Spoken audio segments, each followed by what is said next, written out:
you can see.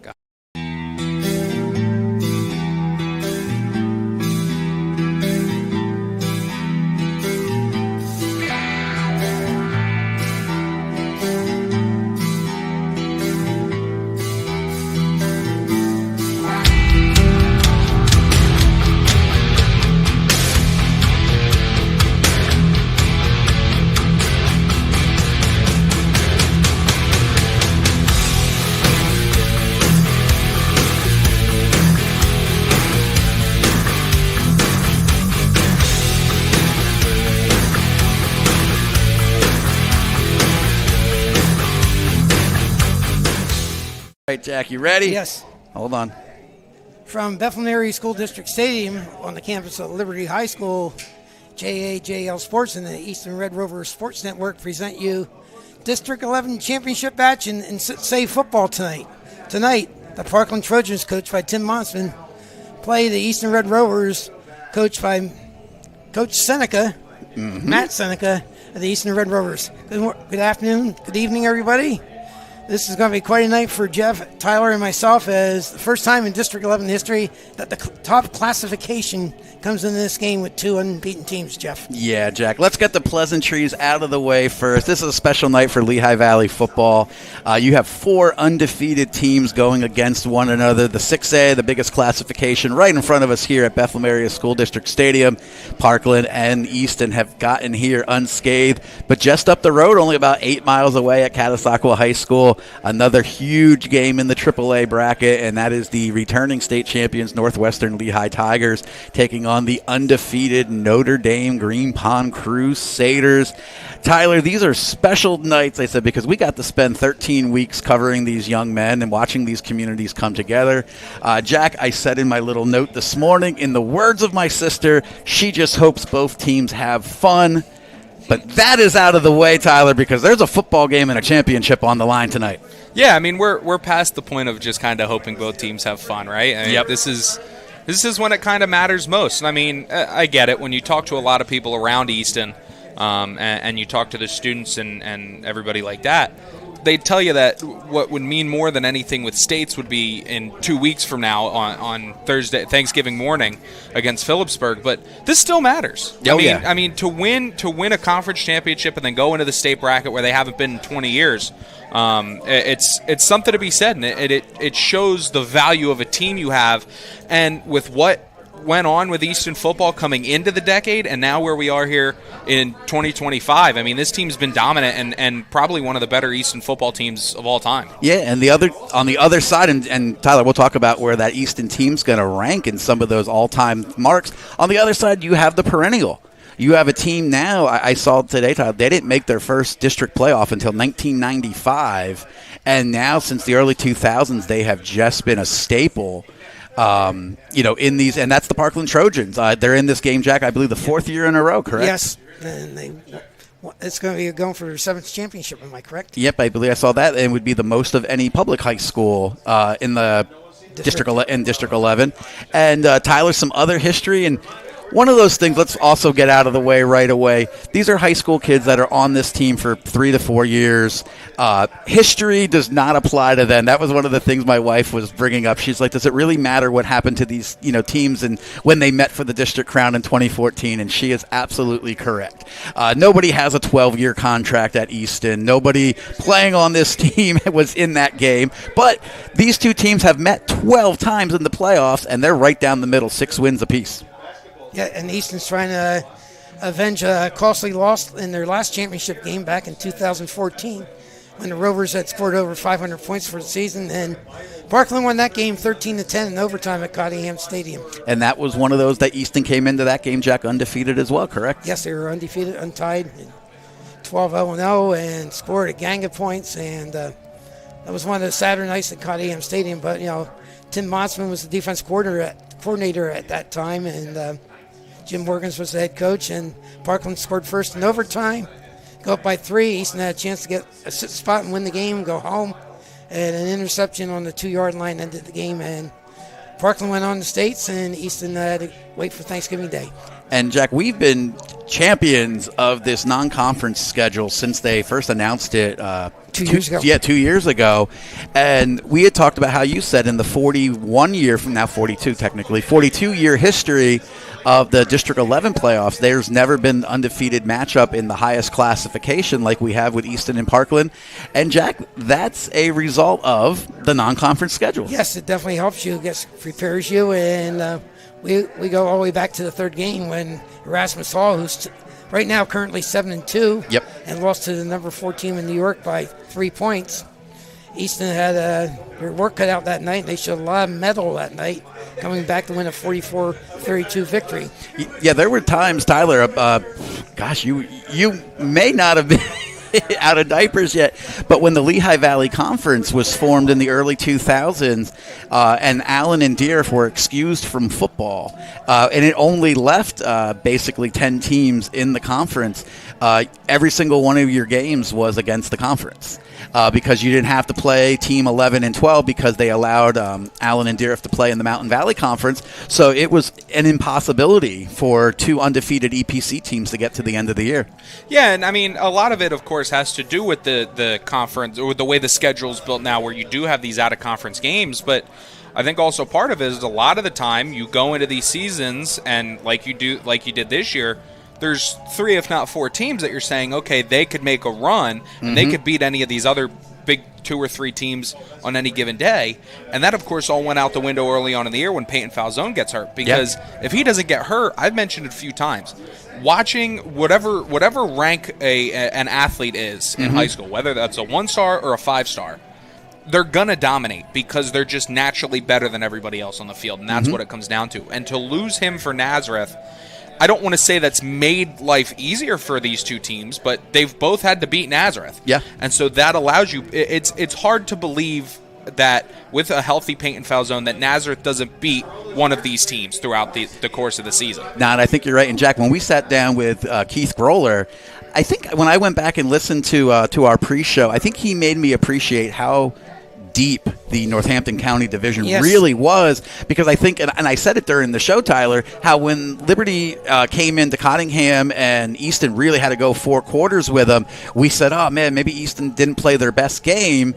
But yet now we kind of step back, and Keith Groller was the one that said he would put that Northampton County division against any other 6 teams set anywhere in the state, because from the top, from Easton to your Liberty, Freedom, Bethlehem Catholic, Northampton, and Nazareth, I said you had all playoff teams there, and he said that they were a lot better than people are giving. That entire group was an amazing group of teams this year. Bethlehem Catholic came in the Easton game undefeated, and that's when Easton really started to flex their muscles. That was the 4th game of the year after beating Erasmus Hall. Easton put a 35-9 win on that night. I think that time, after we left that night from this press box, we thought the Rovers were for real. Yep. Well, and even at the end of that night, the score of that game didn't tell the full story. The game was a lot closer than what the final score entailed. And that was a couple games this year, and a couple in conference, or in a couple of those in-division games in the Northampton division, where the Liberty game, obviously, and the Freedom game were really close. But the Nazareth game, I mean, that Nazareth team is a lot better than what that score was. Yeah. It's just when you lose your quarterback, it's hard to overcome that. And they just didn't play well early on, and Cole ran all over them. Yeah. And then, I lost my train of thought. I know I was thinking about something that I wanted to do in the B block before we got to here. But, Jack, on the other side, we were talking about the non-conference and allowing Easton and Parkland to stay away from each other, but I haven't officially seen it confirmed, but the word on the street is that these 2 are going to meet non-conference for the next 2 years. The rumor has it the 3rd game of next season, these 2 teams will be meeting. Yeah, and the other tidbit I have that's been confirmed by Kyle Craig, Phillipsburg State Liners are playing 2 Pennsylvania schools in their first 3 games next year. Yep. The Freedom Patriots and the Emmaus. Isn't that great? And I think I saw somebody said that, New Jersey now went to what they call a 60% rule, where you only need that 60% of your competitions in state in order to be eligible for the state playoffs. And I believe it dropped at one point. It was almost 80%, which completely erased Peabody playing a Pennsylvania team ever. But yes, I actually heard that they could add one more. Yeah, they could if they needed to, because 10 games, 60%, And we do know Easton, the first 2 games, they're going to be staying with them. And I think it's a great thing, Jack, that District 1 sort of crossover series. They're going to open up with CB West, and then they're renewing that long ago rivalry with Pennsbury. Right, in the first 2 weeks next year. And unconfirmed, but we think it's going to happen. Easton and Parkland will meet in the next 2 years. As independents. As independents. And that's, some people say, why would you do that? But I guess if you want to find out how good, and you don't always want to travel to these faraway spots. Parkland Trojans this year, they opened up with George Washington. And one of the presidents. There's only 48. Abraham Lincoln is who played Emotep in the District 12 public final on Saturday. And week 2, they did go non-conference against Freedom High School. Yes. So Parkland, they've gone that run. I think week 3, I can't remember their opponent. I want to say Nazareth. I was Nazareth. That was Was that their conference game? I'm pretty sure it was. So that wasn't their conference game. It was when they were independents. What are the independents? Okay, so they didn't play them as the crossover. But now you have 2 division champions meeting in this one with Parkland and Easton. And Jack, on paper, you have very similar teams, but when you have sort of the mentor, I don't want to say the teacher and the student, but sort of the mentor and the mentee, you probably are going to see some similarities in their coaching styles. Yes, they're just 17 years ago. These 2 gentlemen, Tim Mossman and Matt Seneca. Tim was the head coach at Liberty, and Matt was his quarterback coach here with Gonzalez and Versa. Mm-hmm. And Matt did a great job with them. And then, of course, in 2008, it culminated with a state championship, 4A championship for the Liberty Hurricanes. Yes, it did, and I got to enjoy that one. That I wasn't on staff. I said I got to enjoy that entire fall into early winter. I believe December 15th was the championship game that year, and that was just a great group of young men to be around. And I know the Liberty community hated the moment when Monsman left the program. A lot of people felt that that Monsman could still be at Liberty, churning out amazing teams, but he chose Parkland, which was already a great program. And when was he at Southern Lehigh? He was at Southern Lehigh in the interim. Did that happen? Yeah, I guess that did happen.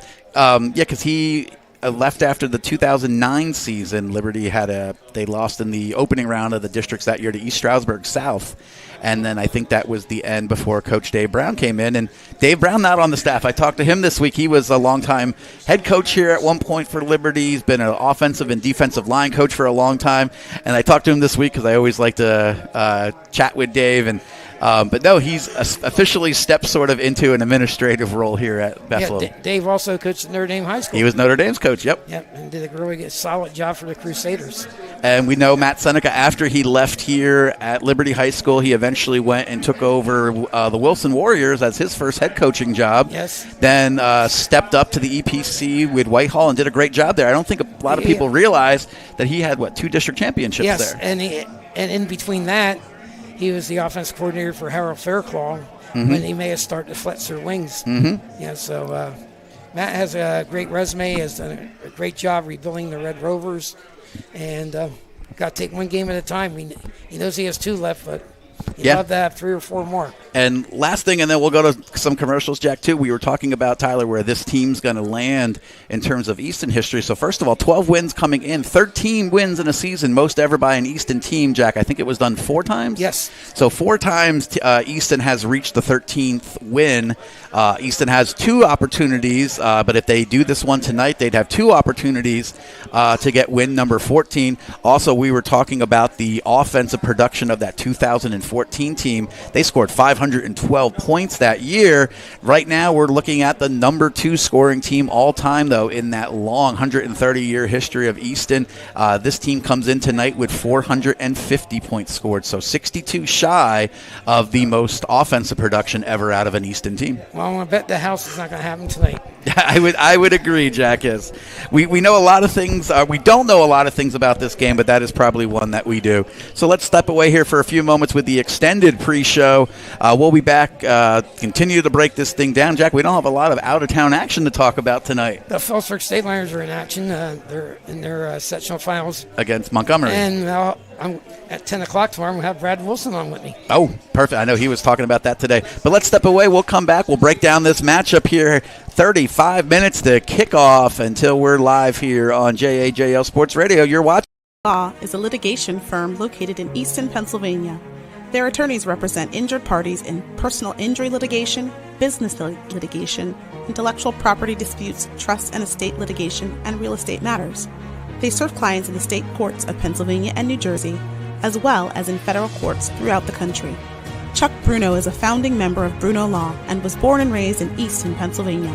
Contact them today for an initial consultation at www.brunolawfirm.com.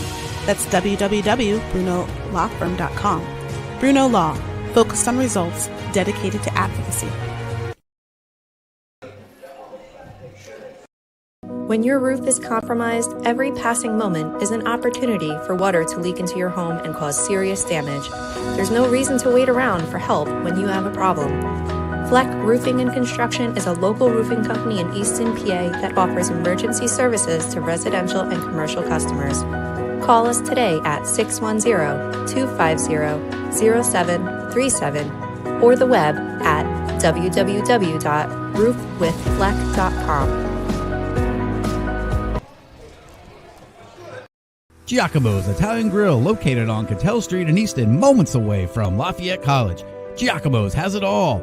It starts with their cheesesteak, voted #1 in the Lehigh Valley. They have great wraps, pitas, paninis, all kinds of subs. Not to mention Italian sausage, which is all homemade. You can get it in mild, fennel, hot, any way you like it. Giacomo's Italian Grill is open Monday through Saturday, 7 a.m. to 3 p.m. For takeout, please call them at 610-438-1954. That's 610-438-1954. Or visit them at their new location, Giacomo's 2 on William Penn Highway, in the former site of the Miller Paint Store location. Once again, that's Giacomo's 2 on William Penn Highway. Giacomo's, they have it all. It's a rough way to go out. So we're back here at Bethlehem Area School District Stadium talking pre-show here. Yeah, Jack, I'll explain the one that I saw, and I know what Tyler saw too with the coin flip in Texas. So in Oklahoma last Friday night, there was a playoff game. Team was trailing by 8 with under a minute to go. Scored to get the 2-point conversion with 29 seconds left, and the stadium lights went out. And both coaches agreed with the adrenaline and the atmosphere that they did not want to resume play on a later date. So they called around and they found a stadium 15 miles away that had just finished. So they loaded the entire team in the entire stadium. And one road in Oklahoma, they went 15 miles at 11:32. Over an hour and a half later, they resumed. The game went to overtime with the team that was originally leading prevailing with a touchdown in overtime. But the game started in one town and ended in a different town. That's a great story. It really is. But that is something. But Jack, now we can get here and talk about these teams because you have all-stars on both sides of the ball. You have an offensive MVP for Easton and Cole Ordway, and you have a defensive MVP for the Trojans and TJ Lawrence. Yeah, TJ Lawrence does it both ways, Jeff. He got the most valuable player on defense for the conference, but he's also a heck of a tailback. Well, we're talking about that team, so let's take a look, Jack, at that starting lineup. And the junior, first year as a starter, but he's done a great job, over 1,000 yards through the air. That's number 6, Finn Cohen, the junior. And right behind him, one of the MVPs for the league, defensively at least, and that's talking about TJ Lawrence. He's a junior as well, 5'10", 205 pounds. Jack, I was saying his statistics coming in are a little bit deceptive. He comes in with only 1,093 yards, but I don't know how many second halves he's played in. He really hasn't had to play many second halves, and it seems like probably out of the 1,093 yards, 893 were valuable. Yeah, and I said when you look at the backs that came in that shared the carries in relief, they totaled over 1,000 yards as well. So you figure, if Lawrence had played every down or had gone deep into some of those games, that the 2,000-yard plateau could have been in his future.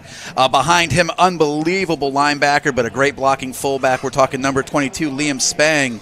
Then the weapons on the outside, they do play with a tight end, Dominic Martrich. And then the wide receivers, number 10, Jason Brader. He's a senior, 6'1", 190. Jack, I'll talk about him in a second. Then the other wide receiver, number 8, Blake Nassery. He's 6'3", 185. So they got 2 6-footers on the outside. And then their slot and one of their also really good receivers, that's Nassim Adams. So we'll see if they go the 3 wide receiver set versus the tight end set. And Jack, just like with Liberty, I said I had a chance to play with Jack Jackson Barlock's dad. Jason Brader and I, his dad was a few years older. He was a senior to my freshman, but we played together on this field at Liberty High School. Jason Brader. Yes, and I take notice their offensive line, they're anchored by a left tackle who weighs 305. Yep, Tyler always likes to point out. This time he's the left tackle instead of the right. But, yeah, James Tyler, he's a senior, goes 6'3", 305, number 77. Matt Dorsey, he's number 57. Delgado Bermudez, number 60. He's the senior at center. Right guard, Jason Brubacher, sophomore, 5'9", 195. And the right tackle, Miles Lysick, 6-footer. So quite a difference between the left tackle and the right guard. Absolutely, 180 pounds.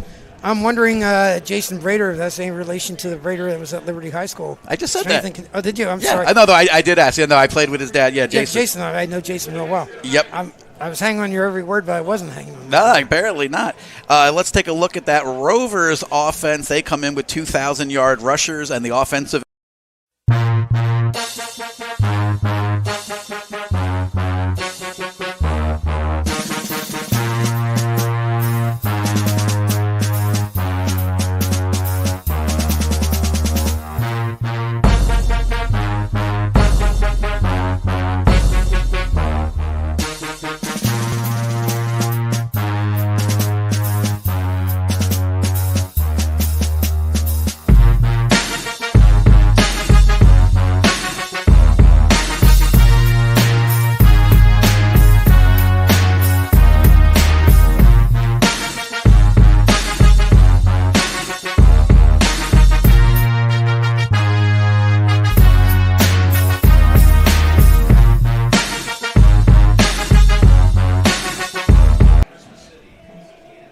That's a look at the Rovers starting lineup. Tyler, we talk so much about the offensive line making teams go. Both of these teams, unbelievable offensive lines.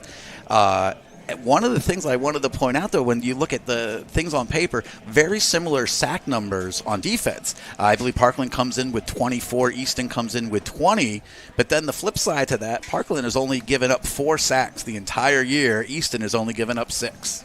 Yeah, I mean, and we've seen Easton down the stretch of the season come up with some really perfectly timed sacks at the end of games, like the Liberty game where they had 2 on the last drive to put the game away. I mean, there's been times where you'd like to see Easton's pass rush maybe wake up a little bit, but I mean, at the end of the day, your defensive ends especially are more of the run-stopping types, but Algie Macon or Curtis Crossman can still get after the quarterback with the best of them when needed. And we said that Easton offense comes in 2 1,000-yard rushers in Cole Ordway and Chris Martinez.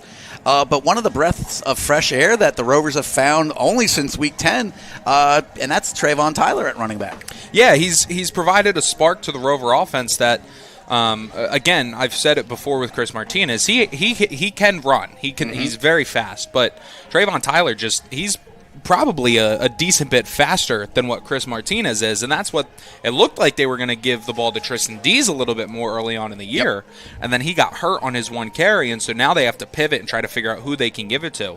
And Trayvon Tyler has seemingly given this offense a burst of energy here down the stretch. I've said it a few times. I've said it repeatedly throughout the year with Martinez, where it just seems like he has a running lane and then gets tripped at the last possible second. Yeah, and Trayvon Tyler comes in. He averages over 9 yards per carry, and like I said, I don't want to say he's a change of pace back. It's just he seems to be able to get to that top gear just a second faster than Martinez. Martinez is more of, I think I made the comparison last week, he's more of a Le'Veon Bell type where he's going to wait, he's going to find his hole, and then he'll go. Whereas Trayvon Tyler, as soon as he sees something, he takes the ball and he's gone. You can't keep up with him. Well, last year we had a similar situation. Yeah. With Dorian Thomas and Will Day. And they were very different running backs. Definitely. And, Jack, when we were walking in, one of the first questions that was posed to us is Easton going to be able to throw the ball tonight? And, Tyler, you said it. Sometimes when the running game has been taken away, we've seen Cole Ordway be able to pass. I mean, you can't have school records for passing yards, passing touchdowns in a game, passing yards in a game.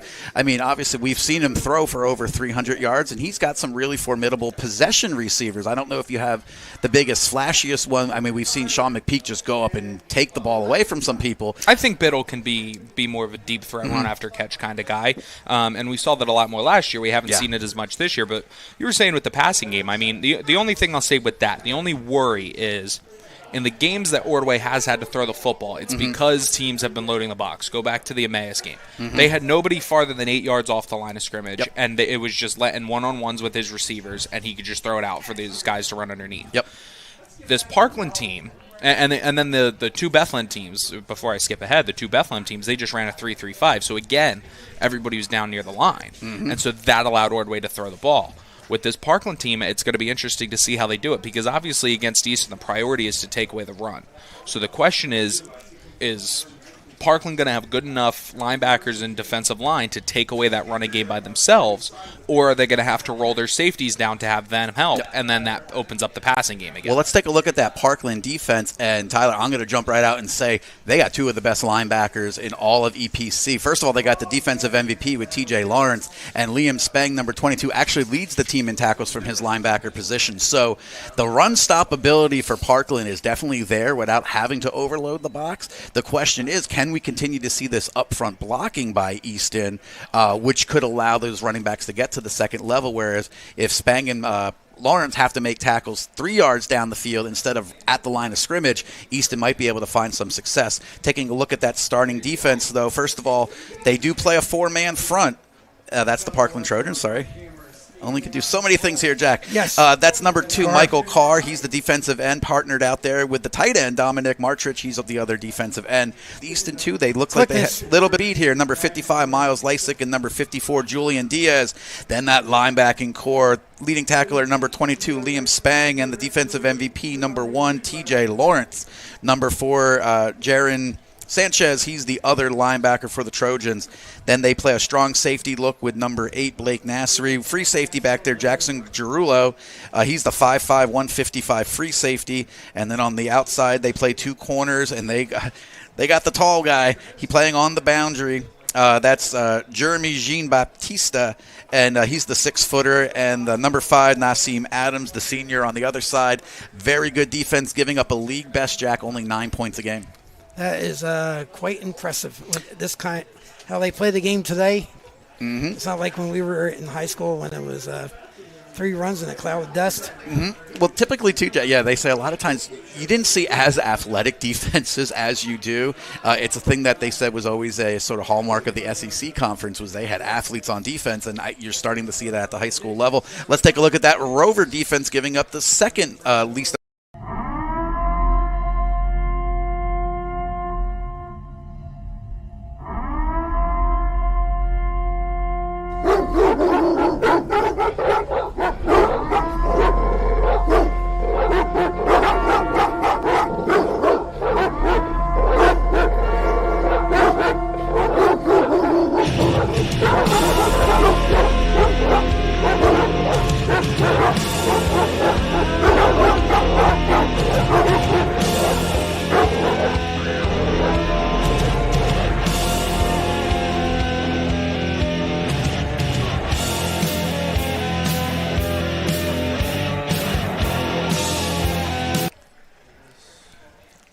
And that Easton defense, leading tackler for that one. And Tyler, one of the things we talked about, you said, I didn't know if I was going to find one of my favorite players on defense for the last 2 years was Mekhi Grant, and just because I love the way that he played middle linebacker, but the leading tackler, number 51, Sean Kilpatrick, has absolutely stepped into that role.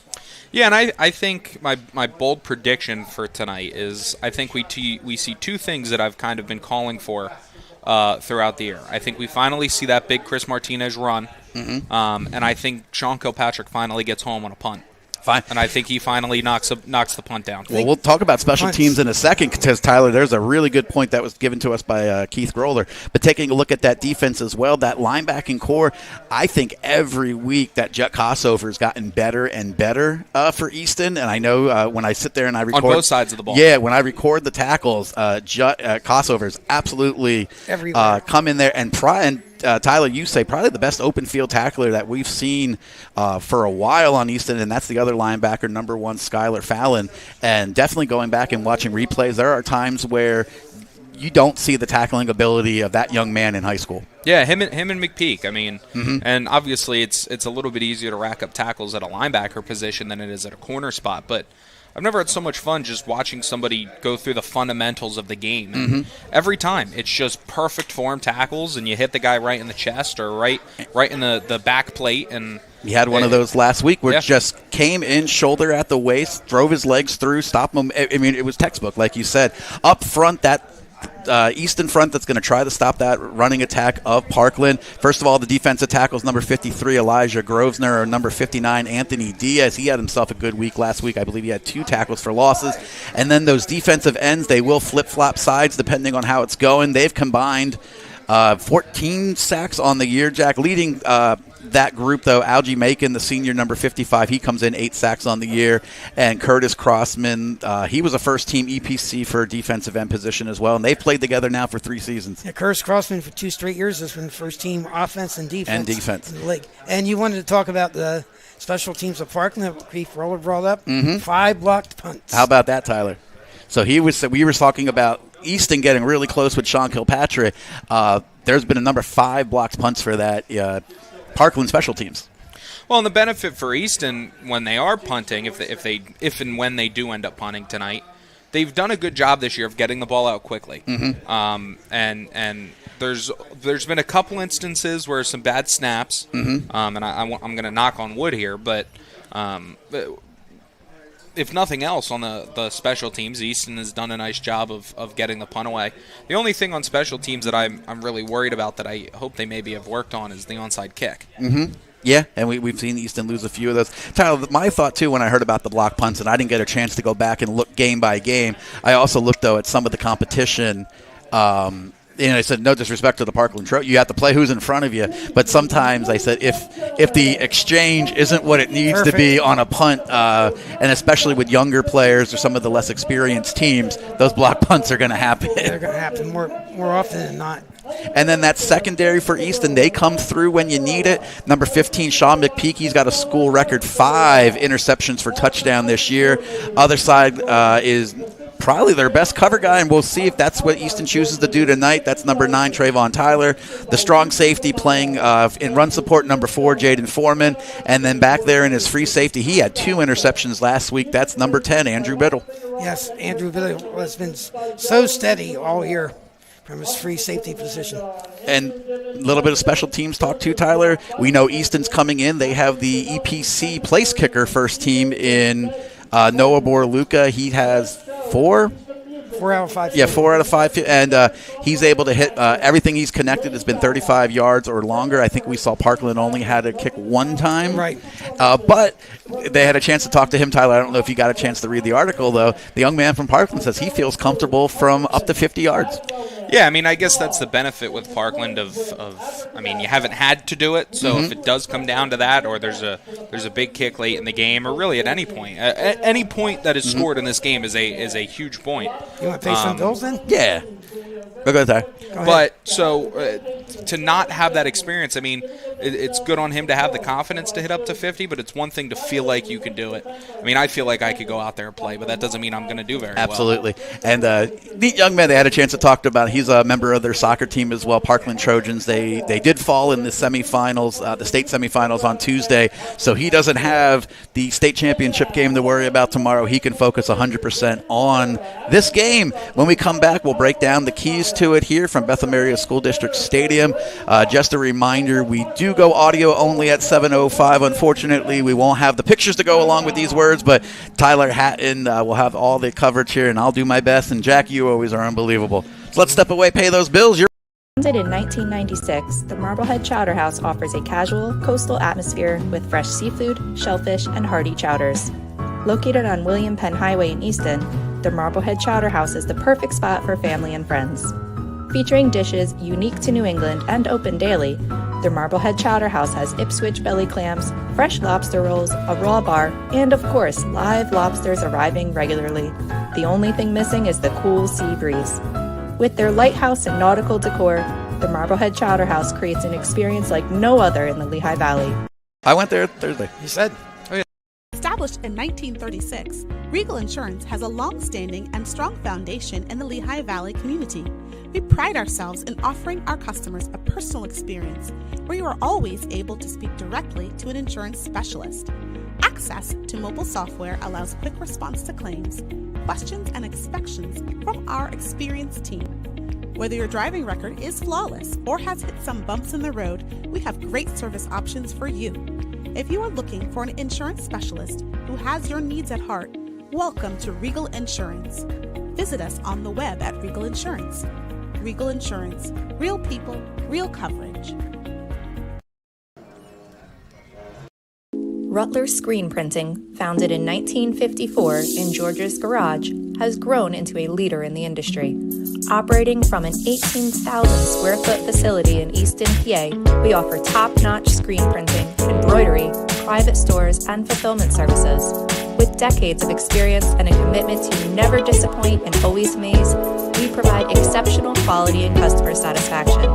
Official apparel company of the Red Rovers Sports Network. www.rutler.com or call today 610-829-2999. And we're back here, Cottingham, or BASD. Yeah, I'm so used to it. BASD Stadium. Jack, there's a look at that 6A bracket and how the teams got here.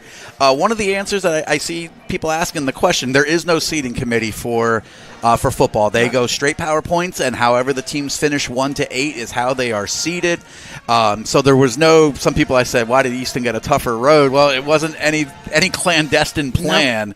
Nope. It's just the way that thing shook out. And Tyler had mentioned, today is the first round of state playoffs. Yeah, I know. I started seeing a lot of different places actually recognizing this as PIAA. But Easton came in as the number 1 seed by virtue of playing a tougher schedule. When you look at that Erasmus Hall game, gets them extra points. CB West and Springford ended up with a good season. And like we said, Parkland, there's nothing you can do. You play your conference schedule, and if you hit a winless team or a 1-win team, you're going to take a knock. And that's how Nazareth was actually able to get in front of them at one point with 1 loss to their undefeated record. But Parkland, they took down Stroudsburg, no problem. They were the 7 seed. Last week they had a mercy roll in the third quarter over Nazareth, and that's how the Trojans get to their 4th District 11 final in as many years.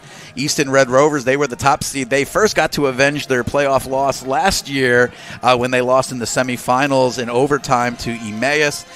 Easton, no issue there on Halloween night. Then last week, a team that a lot of people thought, they wanted to see them take on Parkland or get another shot at Nazareth, and that was the Liberty Hurricanes. They were playing excellent football, and Easton came away last week 38-20 winners to get to their first district final since 2014, Jack. Yes, and the Liberty Hurricanes finished with an 8-4 season, a very good season for the Hurricane. So, Tyler, we said, you try to find advantages in this game.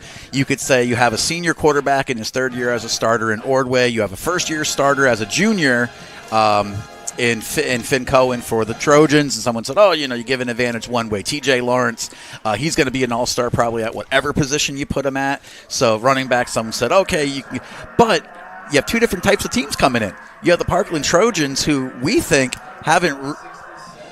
hasn't really played a competitive game since September 5th.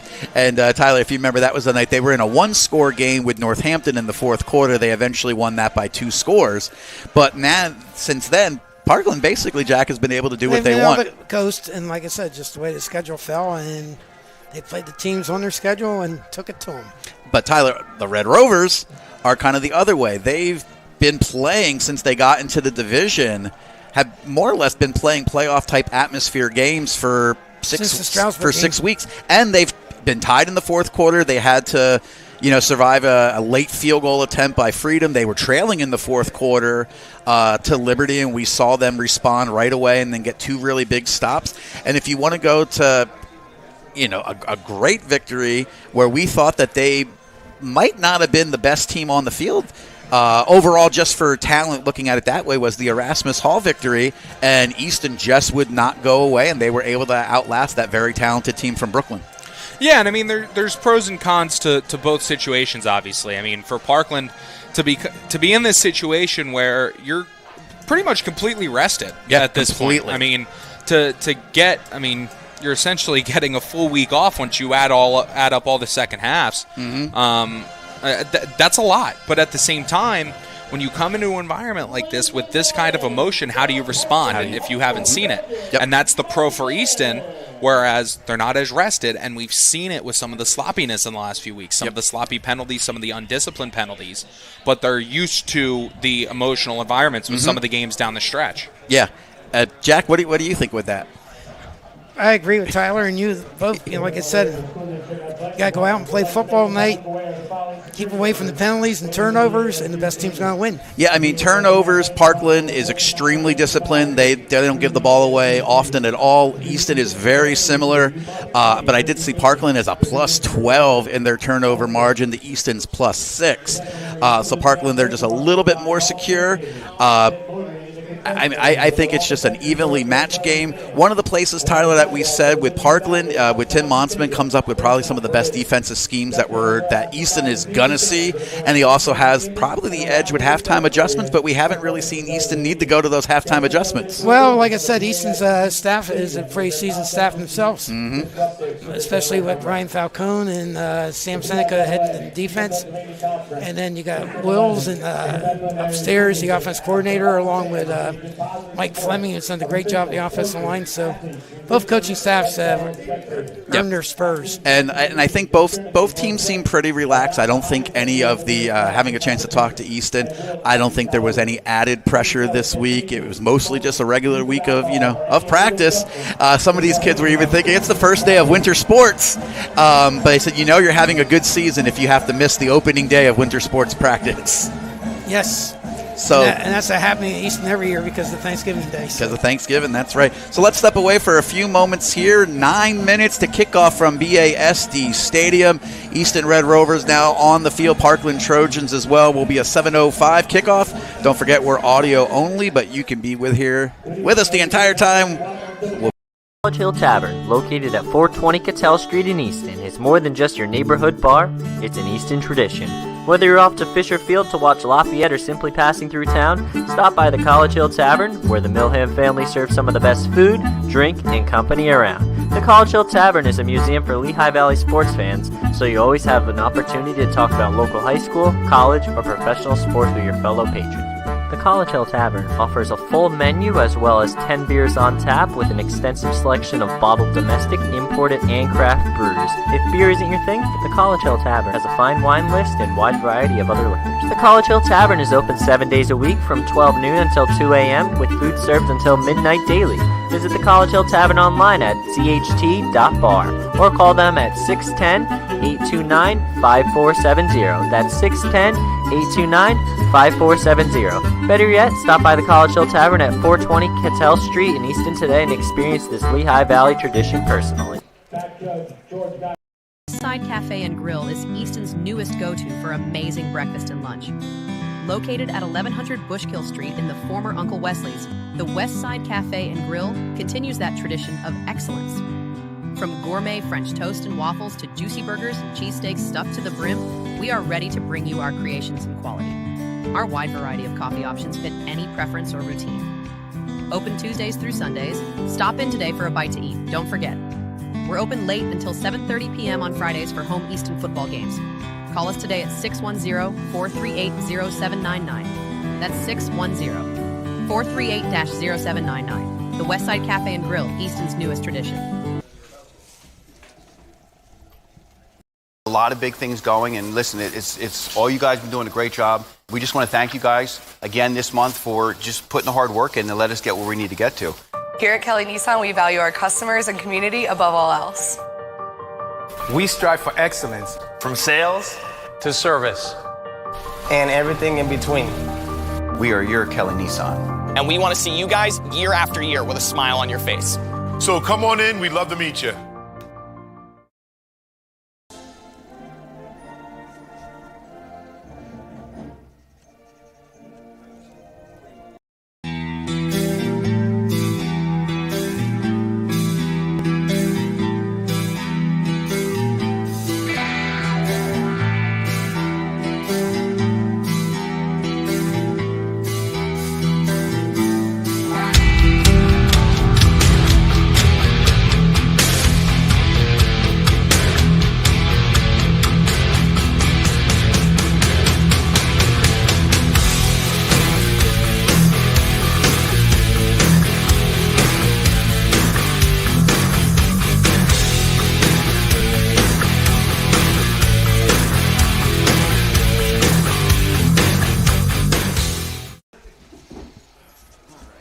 And we're back here at BASD Stadium, moments away from the 6A football final kickoff.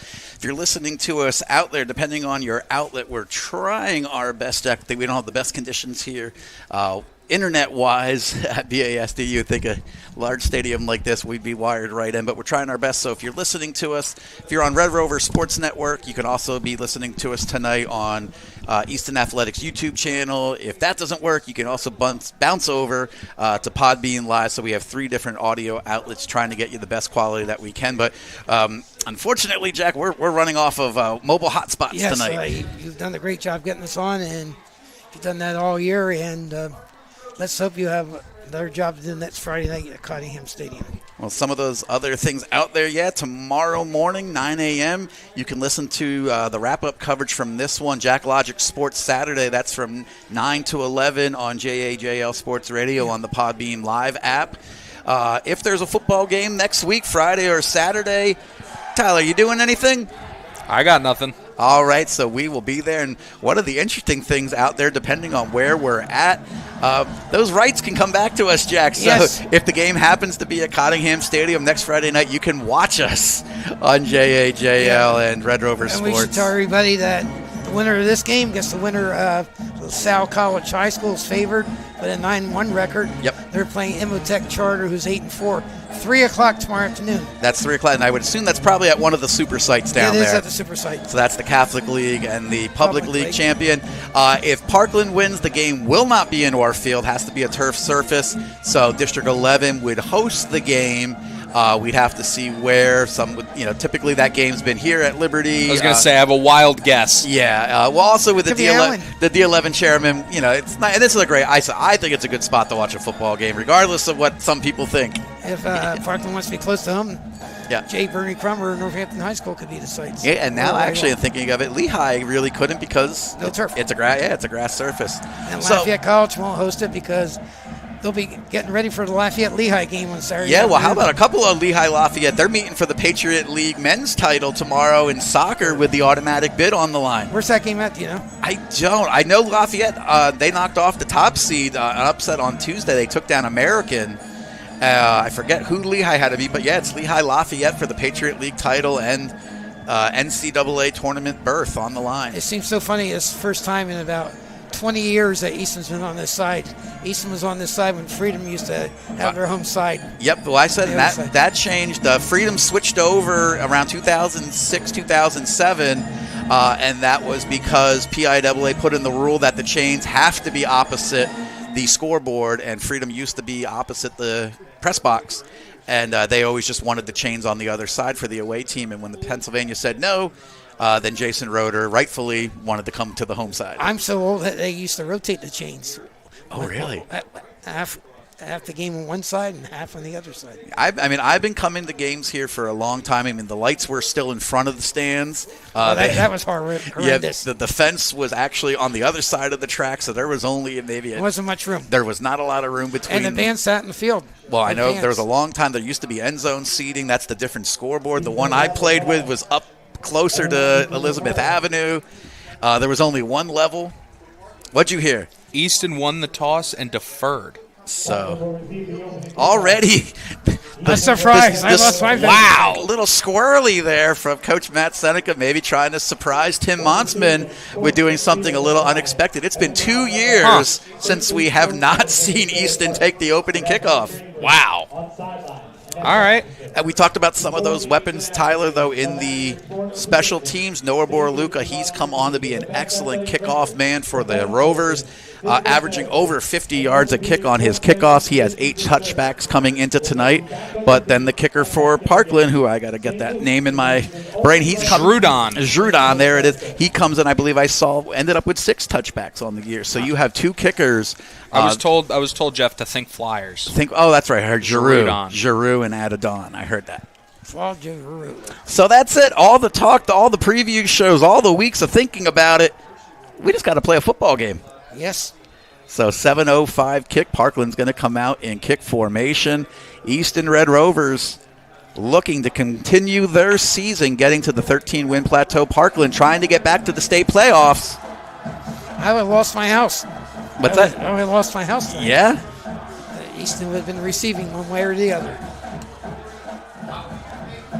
So Noah Borluca with the football for the Rovers. Deep man back there for Parkland. Looks like number 26. I know they told me I have an outdated roster. That's Naquan Thomason. And number 5, Naseem Adams, back deep for the Trojans. Borluca tees it up at his own 40.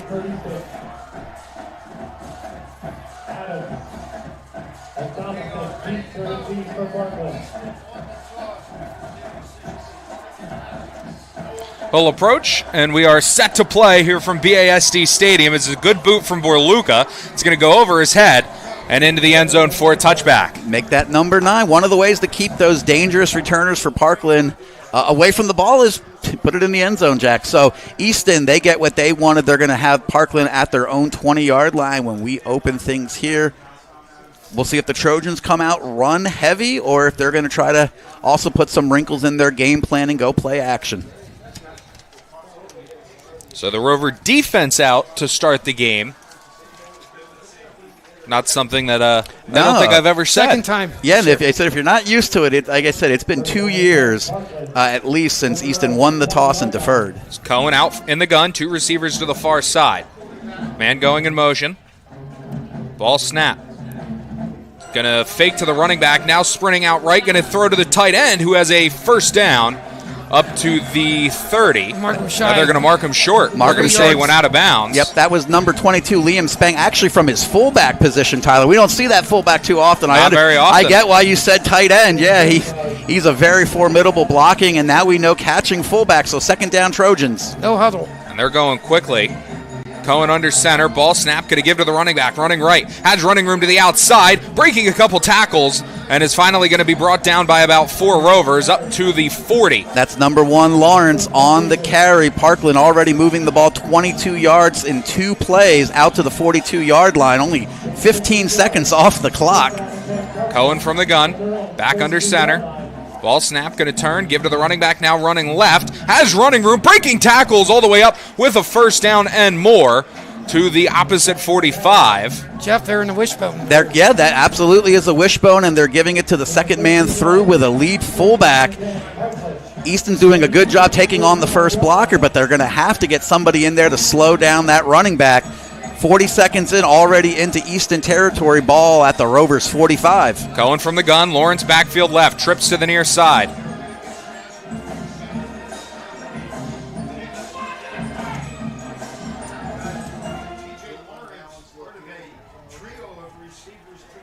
Ball snap, going to throw quickly right side, has a man open on the screen, trying to get to the outside, is going to be brought down from behind. Easton's going to get that football. Ball came out. Now they're saying that he's out of bounds. There actually could be offensive pass interference because both of those receivers in that bunch formation, Tyler, they were actually blocking. They were blocking while immediately. while the ball was in the air. Well, and I'm not sure what Easton was missing because McPeak saw it or somebody saw it, but you left him in a 3-on-2. Yeah, that's why I said they're going to have to look at the cover in that because the third man to cover that bunch formation was a good 15 yards away. Looks like it's going to be a hold. Going to be a hold. I thought I saw it, but I wasn't 100% sure. Yeah, but they looked definitely engaged while the ball was in motion. The flag actually is thrown 8 yards from the line of scrimmage downfield, so it only ends up setting Parkland back 2 yards. So it'll be 1st and 12 from the 47. 1 minute gone by, opening quarter.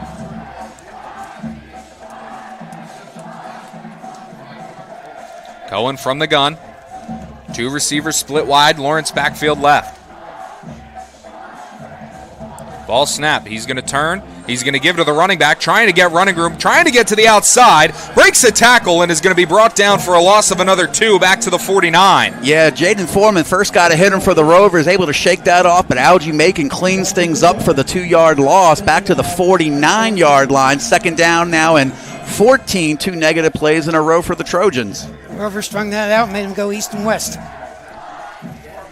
Yeah, it looked like they almost wanted to go a little read option there, and Lawrence was caught flat-footed when the ball went into his arms. Cohen from the gun, 2 receivers to the near side, 1 to the far side. Lawrence backfield right. Cohen changing the play at the line. 10 on the play clock.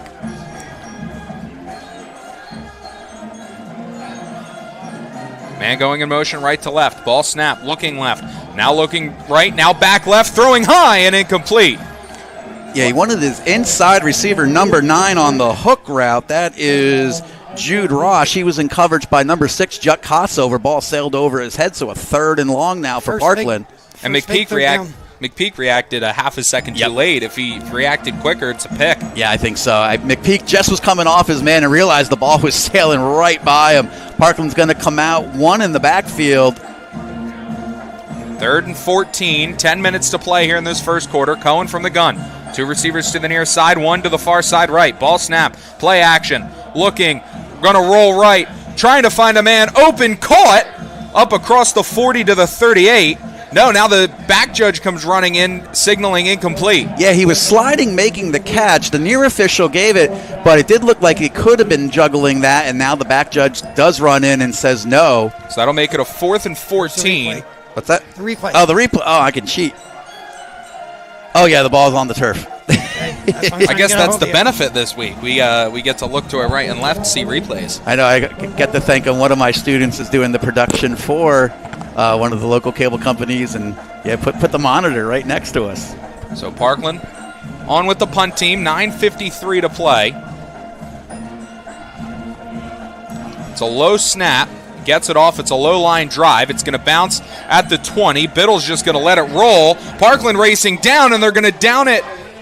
Oh, and they're going to say it's a touchback. Easton got a break there. Yeah. He slid on it and just slid into the end zone. Yeah, he did not need to do that. The ball looked like it was going to stop. It was going to check out. We have a flag down way back at the 43-yard line. We'll see. It could be a hold on one of the outside returners for Easton. I would have to see here. It would make it a 4th and 9 at the 44. Parkland may want to re-kick it, thinking they can drop it inside the 20, but Jack, we'll see what the call is here. Especially after how that last punt went. I mean, it bounced to the 20 and then landed again at the 15 and just rolled. It's when the Easton has to stop making penalties they don't need to make. On a play like that going downfield. Yep. Yeah, we've seen one penalty in the game so far. It was costly. It was that would have been 2nd down and about 2 for Parkland, and it was the holding penalty put them back to a 2nd and 12. And they're talking to the Parkland sideline. And it looks like they're going to want to go re-kick here. It looks like they're sending. They could go for it. Or they could. Yeah, it's 4th and. Well, depending on what actually the call would be. Depends what the penalty That's is. true, Jack. I wasn't thinking holding would be 10. So it could be 4th and 4 from the 40. Easton cannot do that. Looks like they're going to punt. They're still going to punt? Only 5-yard penalty. They walked 5 off, so it'll make it 4th and 9. Yeah. Punt team back out for both sides with 9:42 to play. Yeah, it looked like it was on one of those outside gunners that was trying to run free down the field and got tangled up with one of the Rovers, and he committed the foul. Biddle, absolutely, though, Tyler, needs to come up and try to cut these off and not give up those 20 yards like he could have just there. Another low snap. He gets it away. Biddle's going to call for a fair catch at the 17-yard line, and that is where the Rovers will take over on offense with 9.5 to play here in this first quarter. So it cost them 3 yards. Yeah, so Trojans pick up 3 on that exchange, and we'll step away for a brief moment. We'll be right back here. Law is a litigation firm located in Easton, Pennsylvania. Their attorneys represent injured parties in personal injury litigation, business litigation, intellectual property disputes, trust and estate litigation, and real estate matters. They serve clients in the state courts of Pennsylvania and New Jersey, as well as in federal courts throughout the country. Chuck Bruno is a founder. 3, 2.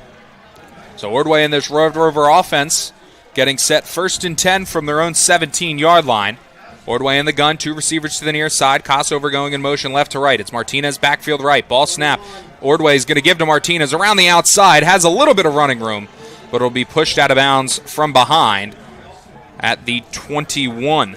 Gain of 4, guys. Yeah, did a good job getting to the edge there. Parkland had a little trouble, but they rallied to the football nicely. It looked like the sideline could have been there for a moment, Jack, but they were able to close in. But nice 4-yard gain for Easton. Gets the ball out to the 21. Ordway from the gun, fouling out to the far side. Ball snapped, Ordway. He's going to give to Martinez, who found a hole. He's going to push close to the first down marker, call it about a yard short. Jack, if you saw that, they went weak side action there. They had their two tight ends winged right off the right tackle. They pulled across the formation, and yet they still put the running back where the weak side ended up being. Now they'll flip the formation with McPeak. Ordway sprinting right, following his blocker, has running room and has the first down up to the 40. Yep, nice hole there for him. The 31. Yeah, Tyler, he saw contact coming, and he got to the ground. That was something we saw him do near the end of the game last week. So first down for the Rovers, ball out to the 31, 14 yards already on their opening drive. Ordway from the gun, 3 receivers out to the far side.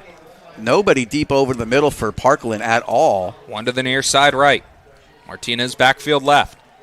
Ball snap, Ordway. He's going to give to Martinez, who has not much running room. The defensive end, Motrich, caught him from the backside after a gain of only 1. Yeah, Tyler, we'll see here. This is where, against Nazareth, Easton tried to slip their tight end out into the formation. Ordway from the gun, 3 receivers to the far side.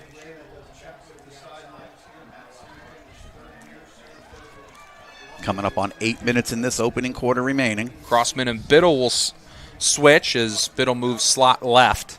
Ball snap. It's going to be a give to Martinez, who has running room, coming back across but slips.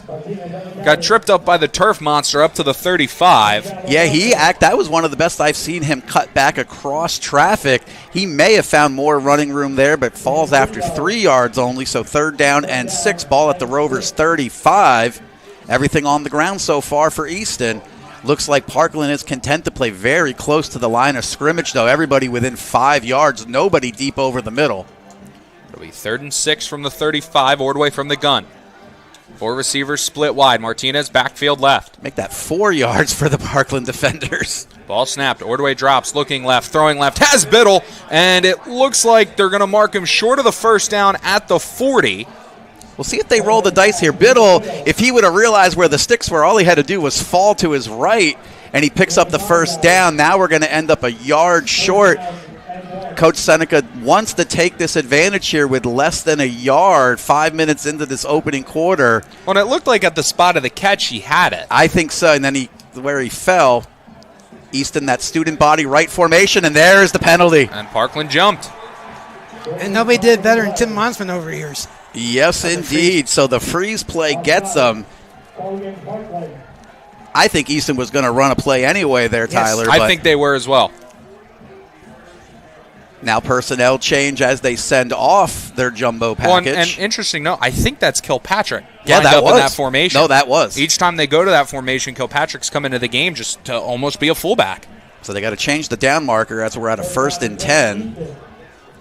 Ordway from the gun, 2 receivers to the near side, 1 to the far side. Martinez backfield right. Ball snapped. Ordway going to keep it on the read option and gets slammed down in the backfield. Yeah, that's Matrich, number 40, defensive end, 4 yard. Well, they're only going to say 3 yard loss, so it'll be a 2nd and 13. Well, it's a little bit of a difference of that with that student body formation that you call it, Jeff. I mean, we haven't seen Kilpatrick on offense all year, and now we're starting to see him. And hey, I always say he looks like he wants to run through a brick wall, so why not let him? You know it's a good game, Tyler, when my Apple Watch is alerting me that my heart rate's up. Ordway from the gun, 2 receivers to the near side. Martinez backfield right. Ball snapped. Ordway going to throw quickly near side to McPeak, breaking a tackle, and is going to be pulled down from behind just shy of the 40. Now they're going to give him the 40-yard line. So a new set of downs for the Rovers as we creep under 6 minutes here in this first quarter. Yeah, McPeak fought for that one. Wouldn't go down on the first contact. Picks up an additional 6 yards. Ordway from the gun. Formation flips sides, 2 to the far side, and Parkland will jump again. So Parkland right now with the first couple of mistakes here in the opening quarter. That's their 2nd encroachment on defense after a hold stalled their first drive. And now Easton gets it down to the 35-yard line of Parkland after this drive began at their own 17. Ordway from the gun, 2 receivers to the far side. Martinez backfield right. Crossman and Kossover lined up to the near side. Ball snapped. Ordway going to follow his blocker to the right side, and he's going to have a first down across the 30 to the 29. And Tyler, you might get to see one of those long balls to McPeak coming here because Parkland Nobody's back. Yeah, they're selling out. Yeah, they said Easton is not going to run the football. They have man-to-man, almost press coverage here. I'd like to see McPeak run some sort of a slant. Parkland moved, but no flag. They go with the freeze play, same formation. I'd like to see somewhat of a McPeak on a slant and Biddle just run a slot fade. And McPeak almost just take the corners out of the play. Yeah, you have Crossover going in motion right to left. Ball snap. It's going to be a give to Martinez, who doesn't have much running room, up to the 37. 28-yard line, Tyler. 28. Yeah, ran into some traffic there. He had his two men leading him through, but great job by that front of Parkland to slow up that attack. But, yeah, you have Fallon and McPeak just waiting for their number to be called on the outside as they got their two defenders on islands out there. 2nd down and 9. Ordway from the gun. Martinez flipping in the backfield right to left. Two receivers to the far side. 2nd and 9 from the 28. Just over 4 minutes to play here in this first quarter. Ball snapped. Ordway dropping. He's going to look right. Now he's going to run. Ordway has running room. Down the middle of the field. Inside the 10. Ordway's in. Touchdown Rovers. The field looks its clearing of Laundry. 6 points on the board for the Rovers. Also record-tying touchdown for Cole Ordway. That's his 33rd of the season. Shane Simpson make a little bit of room. Cole Ordway now all-time rushing touchdowns in a season for Easton. Well, and I will say to the far side, it's exactly what I had asked for. McPeak ran a slant. Biddle ran a slot fade. The corner never had a chance. Biddle had about 10 yards of separation, but Ordway did what he needed to do to get the 6. Yeah, that was definitely the coverage. Parkland was dropping off, and that allowed Ordway just to get into that secondary. Kick is good by Borluca. And Tyler, the spot that I was looking, they were paying attention to Crossman. He tried to release on the right side on a flag route. He had double coverage there, and I think that's where Ordway wanted to go. But that's that. He went through his reads, Tyler, able to pull that down and keep it. 28 yards on the score, Jack? 28 yards. Easton had 5 first downs in that drive. So Easton, they get it at their own 17 after the punt. They take it 83 yards for the opening score of this one. That was the perfect drive you could ask for if you're Easton. 11-play drive. Could you prove that arguably the best team in your conference is going to sell out to stop your run? The best defense in your conference is going to sell out to stop your best offensive game plan, and they still can't.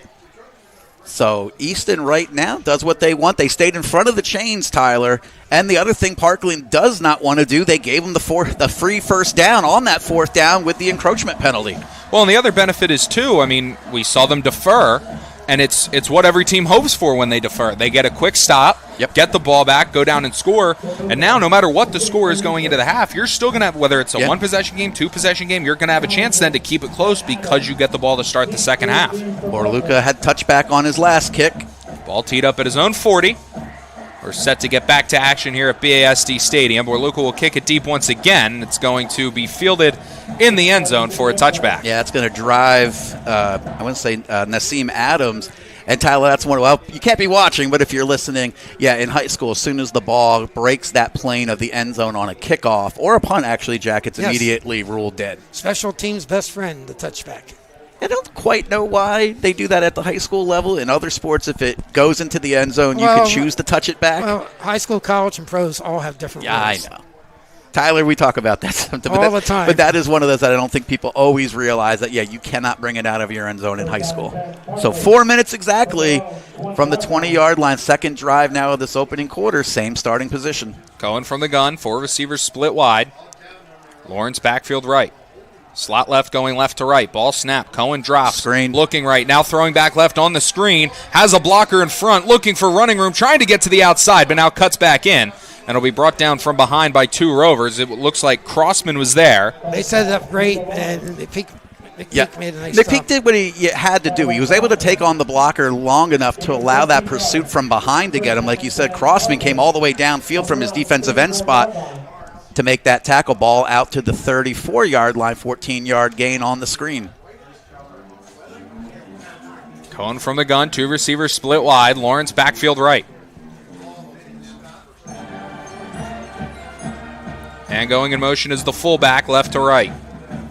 Ball snapped. It's a high snap for Cohen, who's going to give to Lawrence, trying to get to the outside, and it'll be thrown down out of bounds. Ooh, that could be very close. No flag.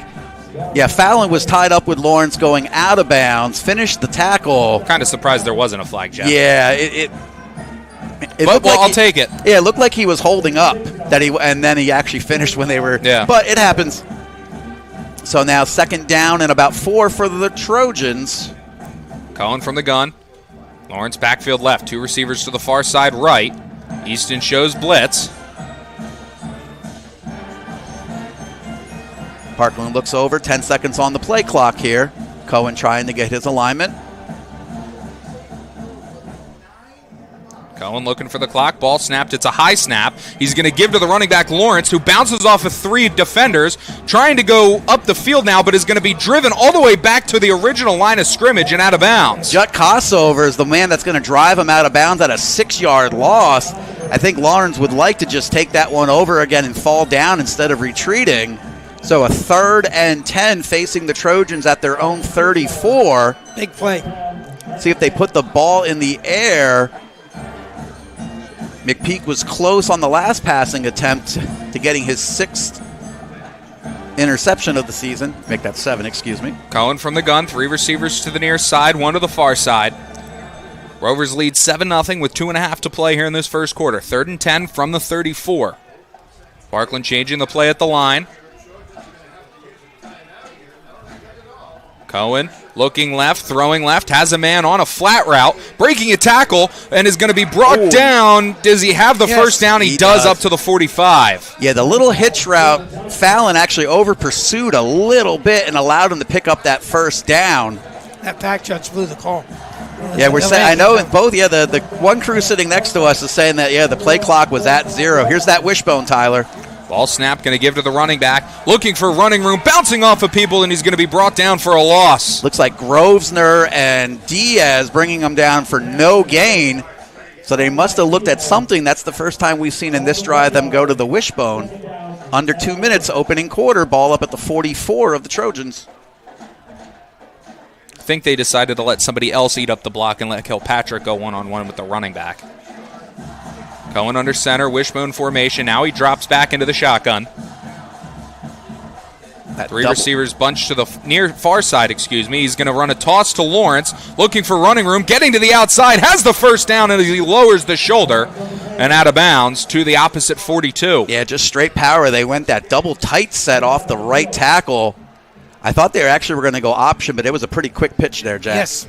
So that's going to pick up, looks like 15 on that run down to the Rovers 40. Rovers need a little bit better containment there. Yeah, that's one you have to, especially if you're sitting there looking at that double tight, almost having to step somebody outside of it.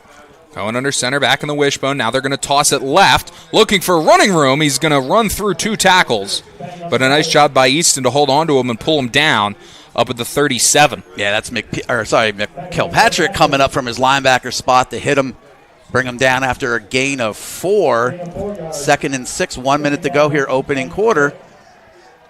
Parkland in the Easton territory again, ball at the 37-yard line.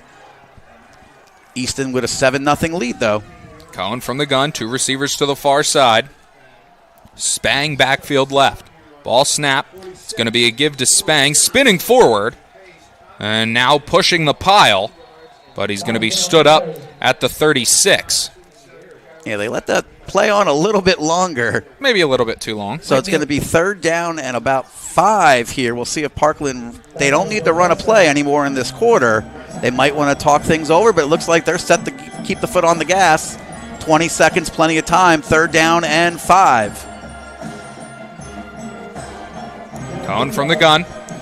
4 receivers split wide. Spang backfield left. And that's what I thought. Jaden Foreman was walking up on his receiver and just crossed the line of scrimmage. He wasn't looking inside. I thought for a second, Jack, that's what might have happened. Costly penalty. Yep. And I believe he did that last week, too. Yes. He was walking down on the receiver in press coverage and walked right over the line of scrimmage. So free first down. It's just the awareness you have to have, and it's nothing against Jaden Foreman, but it's kind of what you miss with Tristan Dees. So now we'll see if Parkland, when they restart it with 11 seconds, I think they'll... Yep. Yeah, they're just going to let the clock run out. So that'll do it here in the first quarter. Well, Maybe now not. Now the There clock we go. runs. There it goes. So that's going to do it for the opening quarter. BASD Stadium, Easton with a 7-0 lead. They took their open possession, 83 yards for the touchdown. Parkland trying to answer. They're going to have a 1st and 10 at the Easton. When your roof is compromised, every passing moment is an opportunity for water to leak into your home and cause serious damage. There's no reason to wait around for help when you have a problem. Fleck Roofing and Construction is a local roofing company in Easton, PA that offers emergency services to residential and commercial customers. Call us today at 610-250-0737 or the web at www.roofwithfleck.com. 3rd and 10. Giacomo's Italian Grill, located on Cattell Street in Easton, moments away from Lafayette College. Giacomo's has it all. It starts with their cheesesteak, voted #1 in the Lehigh Valley. They have great wraps, pitas, paninis, all kinds of subs. Not to mention Italian sausage, which is all homemade. You can get it in mild, fennel, hot, any way you like it. Giacomo's Italian Grill is open Monday through Saturday, 7 a.m. to 3 p.m. For takeout, please call them at 610-438-1954. That's 610-438-1954. Or visit them at their new location, Giacomo's 2 on William Penn Highway, in the former site of the Miller Paint Store location. Once again, that's Giacomo's 2 on William Penn Highway. Giacomo's, they have it all. 2, 1. So Finn Cohen and this Trojan offense will go back to work, set up at the Rover 30 on 1st and 10. Going from the gun, 2 receivers to the near side, 1 to the far side. Ball snap, going to give to Spang on the draw, and he's going to be hit and stood up after a pickup of about a yard. Good job by the Easton Middle defense.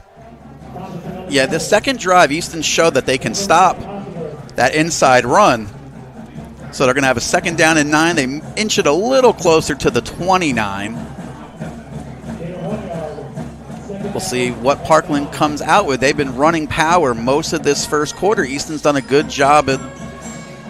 Now they're almost going to a wing, well, not a wing tee because he's not under center, but double tight end, double wing set, excuse me. Going from the gun, 2 receivers split wide, ball snap, halfback toss to the left. It's Lawrence trying to get to the outside and is going to be pushed out of bounds short of the sticks.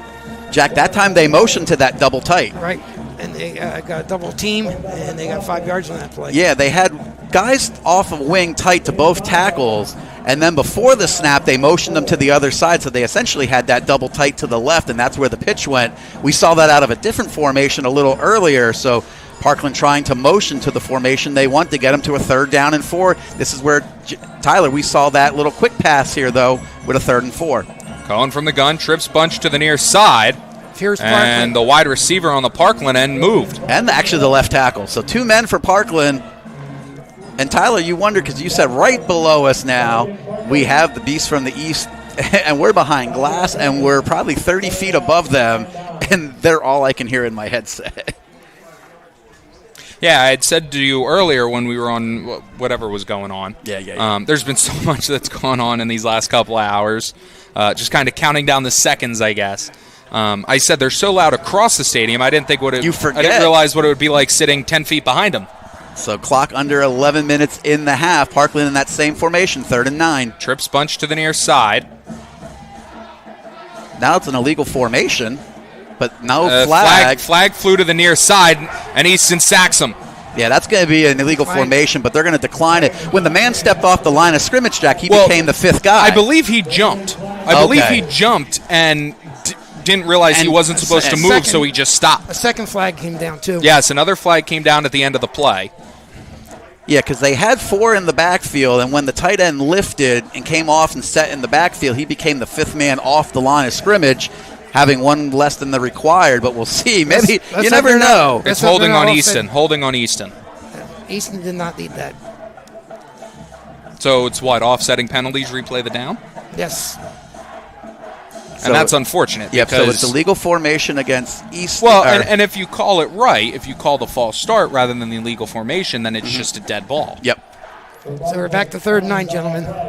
And Easton made a really nice defensive play there, and the holding really hurt.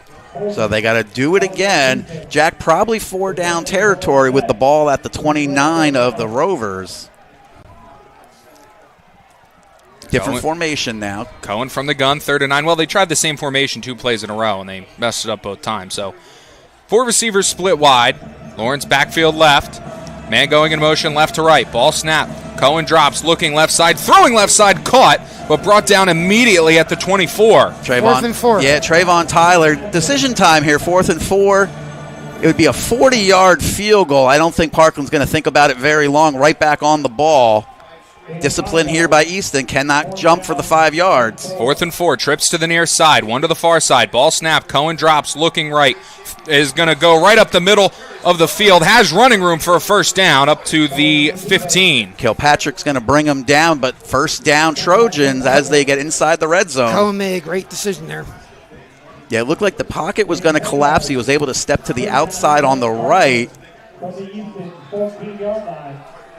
Yeah, no reason to try to force anything there. It's Cohen from the gun. Lawrence in the backfield flipping left to right. 4 receivers split wide. Ball snap. It's going to be a fake on the jet sweep, and now he's going to try to get to the outside and is brought down for a loss. Yeah, designed run for Cohen, and that's going to be, looks like 55 or 85 cross. Nope, 59. And Anthony Diaz bringing them down. 5-yard loss. So 2nd and 15, back to the 19-yard line. Personnel change here for the Trojans. Yeah, you're right, Tyler. It looked like they were bringing the man in motion to the jet sweep, kept it by Cohen, and he had a defender right there. Parkland back into the wishbone. Cohen under center, going to toss it right. Trying to get to the outside. He's going to slip a tackle and finally goes out of bounds. Good defense for the Rovers. He stiff-armed his own teammate. Yeah, only a gain of 3 gets it back to a 3rd and 12, and Easton did about as good as you're going to do. When you have that many men, Tyler, leading the play, just string it out as best you can. Hold up your blocker. Use the sideline to your advantage and just keep forcing them out. So 9:05, another switch of personnel here by Parkland.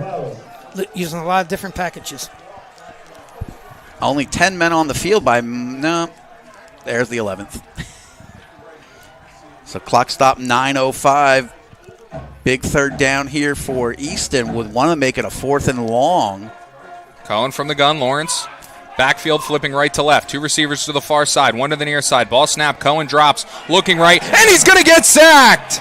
Yep, looked a little too long. That's Algie making sack number 9 on the season for the senior. There's a penalty flag down in the secondary. That's another defensive holding penalty. Yeah, it would have to be holding. The ball never went in the air, so you can't have pass interference. Trayvon Tyler asking the referee what happened. Coach Seneca obviously unhappy. It's just bad penalties. So it looks like they're holding against Easton. It'll be a 5-yard penalty, not an automatic 1st down at the high school level. Or maybe I'm wrong. 2nd bad penalty. It's not an automatic 1st down, but it's going to set them up 3rd and 1. So Easton looked like they were off the field with the sack by... Okay, they did only make...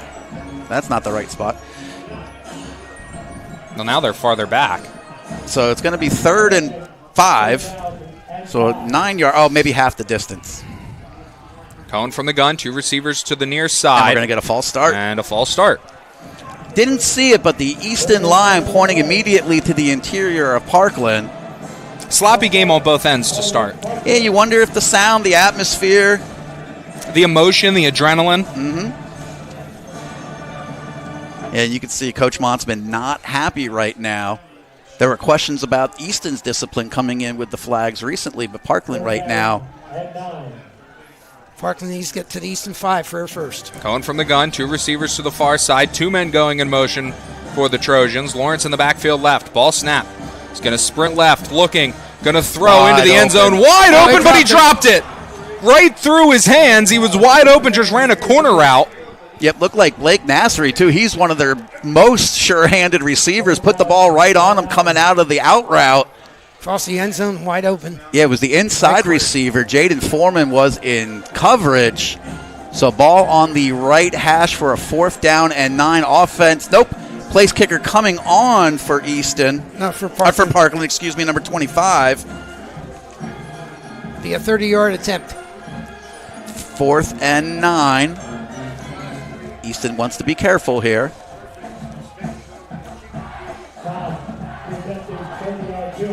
Snap, hold, the kick is up, and it is good. Looked like it curved. Yeah, that definitely had some English on that one. But Parkland, they get on the board on their second drive. That was almost an 8-minute drive, Jack. Yes. They started with 4 minutes in the first quarter. Now 8 minutes remaining, 8:20 exactly remaining in this half. Easton will get their hands on the football for the second time. And that's one of those, Tyler, I don't know what either sideline is thinking, because they showed good plays and they showed bad plays and they showed penalties. Yeah, I mean, like I said, it's just a sloppy drive overall for both sides. It didn't seem like Parkland wanted to score, and it seemed like Easton didn't want to let Parkland get off the field. Yeah, they had them in the 3rd and long, and then there was a holding penalty. Parkland had a offsides in there. Easton gave them a first down on a 3rd and 4 earlier in the drive. Looks like Akir Brown and Trayvon Tyler back deep for the Rovers. And Brown's another guy who we've seen on his limited carries throughout the year. He's looked really good. Yeah, when called upon. And we know Trayvon Tyler, he took one to the house, 89 yards last week? Yes. I knew it happened. I just couldn't remember. It's all. Well, I've been here for 13 games. They all start to blend together after a while. As Drudon will approach from his own 40. And that's a bomb to the end zone. He drills that one out the back of the end zone. That's like a watermelon almost. Well, we said coming in. That looks like it would be almost impossible to catch because it spins left to right rather than on top over top. And he started, Tyler, I don't know if you got it, he didn't start the season on the football team. He had moved up here from the Carolinas. He was on the soccer team. I guess the school he played for, you weren't allowed to double roster any sports. And I guess one of the JV football coaches mentioned it to him and worked his way in. That's, I believe, his 7th touchback on the season, and Borluca's up to 10 now. So you have 2 really good kickers, and that's what you expect to see here. Well, he seemingly has a rocket attached to his right leg. Well, he said in the press this week that he feels comfortable all the way out to 55 yards. Ordway from the gun, 2 receivers split wide. Martinez backfield left. Ball snap, Ordway going to give to Martinez, looking for running room. Through a couple tacklers, he's going to pick up about 6 to the 26. Yeah, nice job finding running room there by Martinez. And Tyler, that first drive wasn't super flashy by Easton. It was just very methodical like they do, trying to stay in front of the chains. They got a couple breaks on the encroachment penalties when they needed. Under 8 minutes to go, first half. Ordway from the gun. Same formation, 2 split wide. Crossman and Kossover in the game for the Rovers.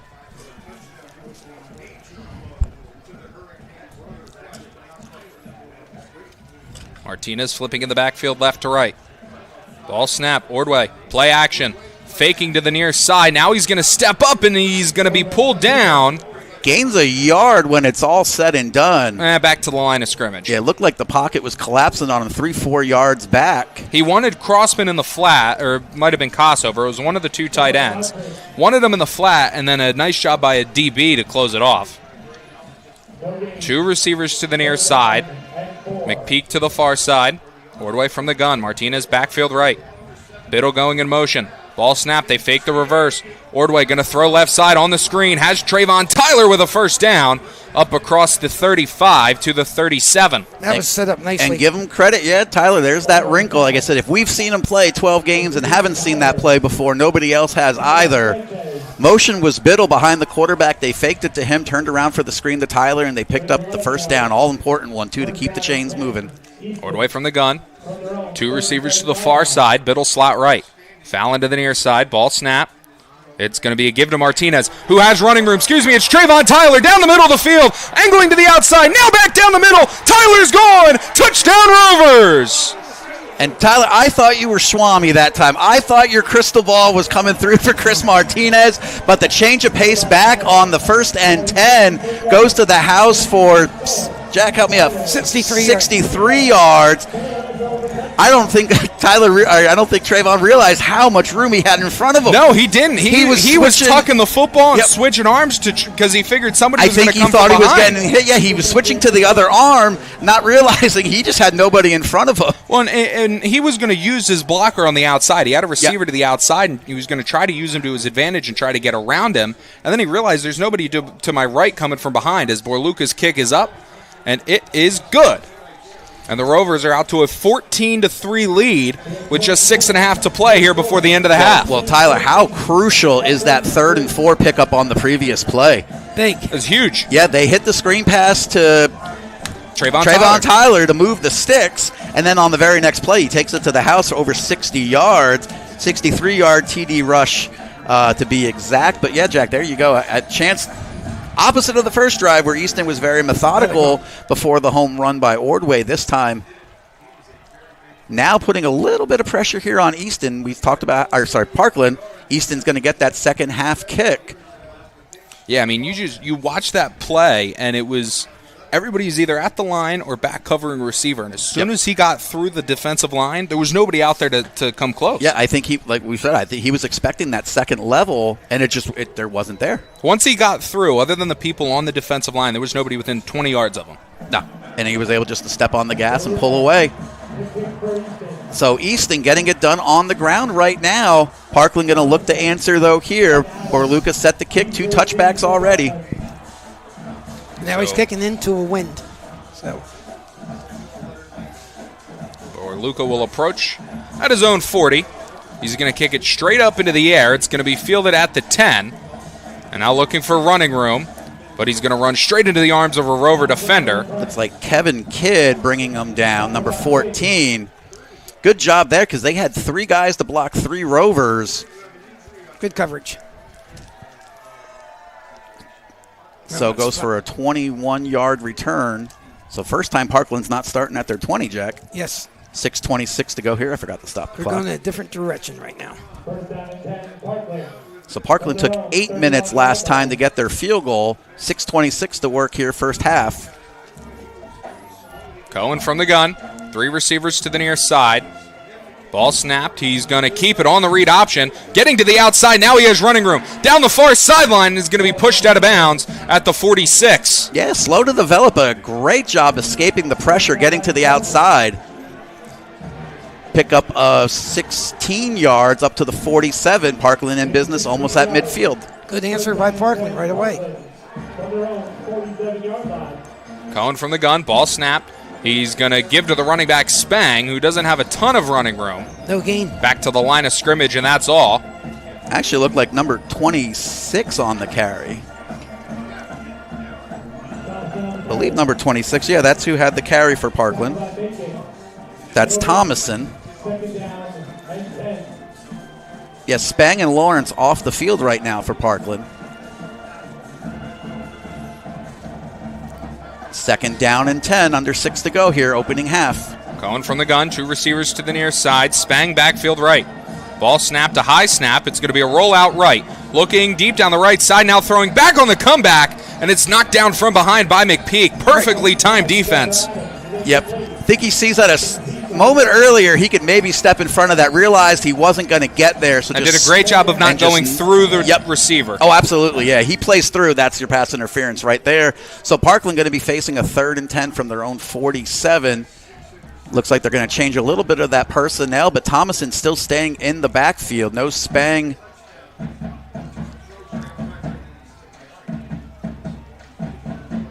Big play here, needless to say. Cohen from the gun, 4 receivers split wide. Ball snap, play action. He drops, throwing over the middle. Caught!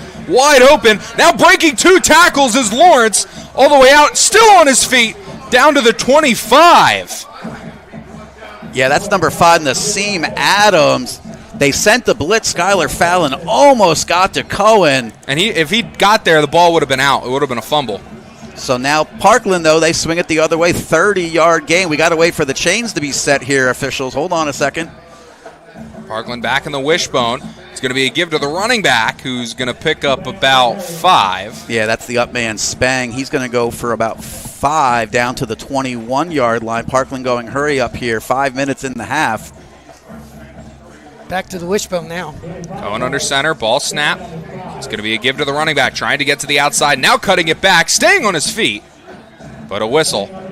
And they're going to mark him down with the first down, it looks like. Looks like Parkland coach is unhappy about something at the end of that play. Now they're going to say 3rd and 1.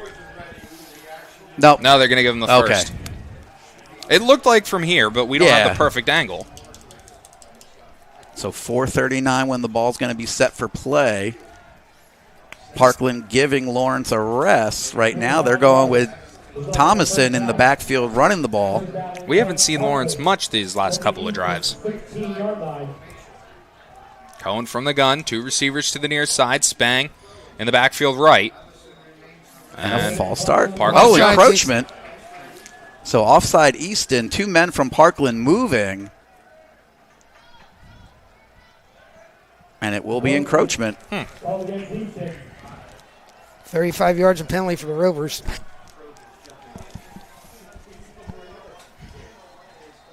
So 5-yard penalty.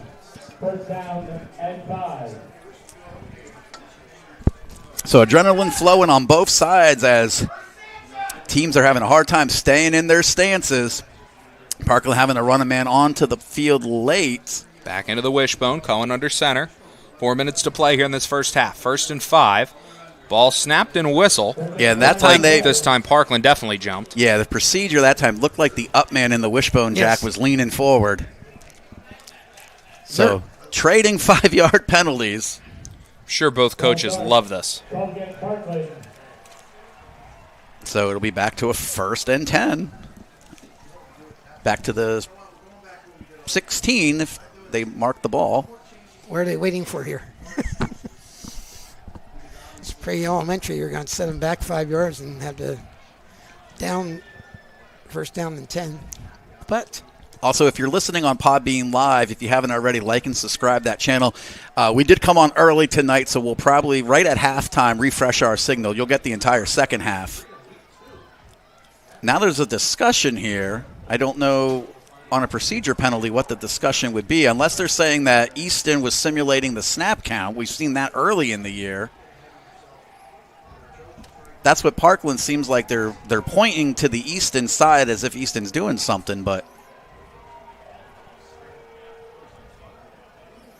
they're going over to the Easton sidelines. So we're going to get an explanation here. Clock stopped at 4 minutes. I guess I should stop my clock.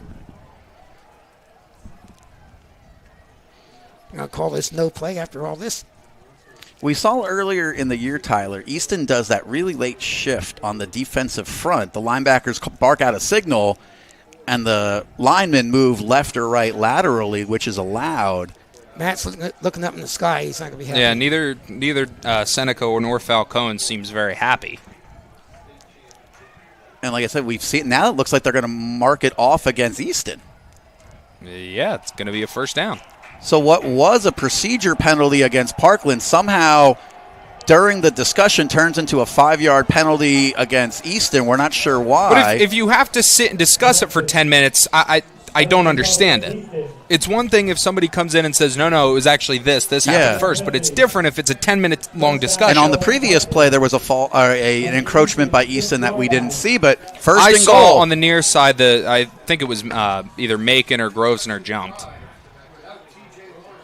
Cohen from the gun, ball snap, going to give to the running back, Spang, who's going to be brought down in the backfield. That's Crossman from his defensive end getting the loss on the play of 2.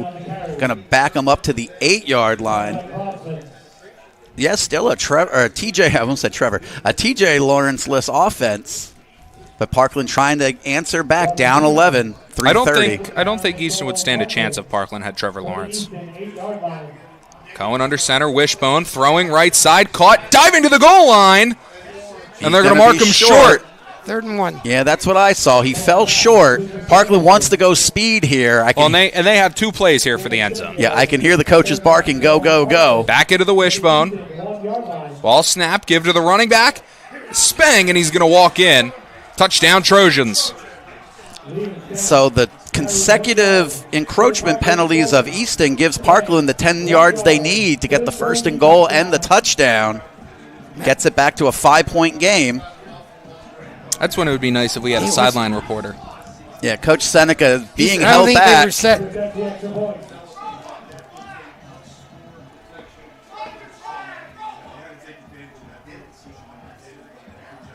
So now the officials, they're holding play as they explain the situation to Coach Seneca. Well, so Coach Falcone held them back, and now the officials are holding them back. But I don't even think he thought Parkland was set.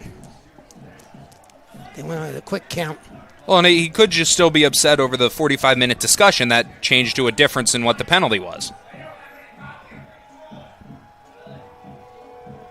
So the crowd a little restless here. Game being held up for the explanation. There were consecutive encroachment penalties against Easton after the second one was called as a procedure penalty against the Trojans. Tell you what, I'm glad I'm not a sideline reporter that has to go ask Coach Seneca at that. We'd have to have you on the 10-second delay. Now there's another penalty. Whistles. If it's against Easton, they may go for 2. And we'll see, unless it's going to be another Well, encroachment. They're turning the Parkland sideline to ask them what they want to do. I think for the fans, it's like, let's just play football. There's been a flag on every play on this drive. Yeah, we've seen quite a few. Parkland says take it on the kickoff. So another encroachment against Easton. They're going to decline that, and they'll re-kick. Penalty is declined. I thought they would take it and go to the 1.5 yard line to try to cut the 3. So I don't understand the re-kick, but kick up, and it is good. The extra point is good. Your score. Easton So 14. 14-10, 3 minutes and 3 timeouts to work with for the Rovers. We'll come right back here to BASD Stadium. First half, 14-10. District 8111. Business owners, did you know Urco Community Federal Credit Union offers business loans to purchase or refinance your commercial property? Urco can provide you with other business loan products like a business line of credit, so you can focus on what's important, your business. Call Urco at 908-859-1811 and speak to a business loan representative today. Subject to underwriting and credit approval. Terms subject to change. Certain restrictions may apply. This is not a commitment to lend. Federally insured by NCUA. That's different than... Yep.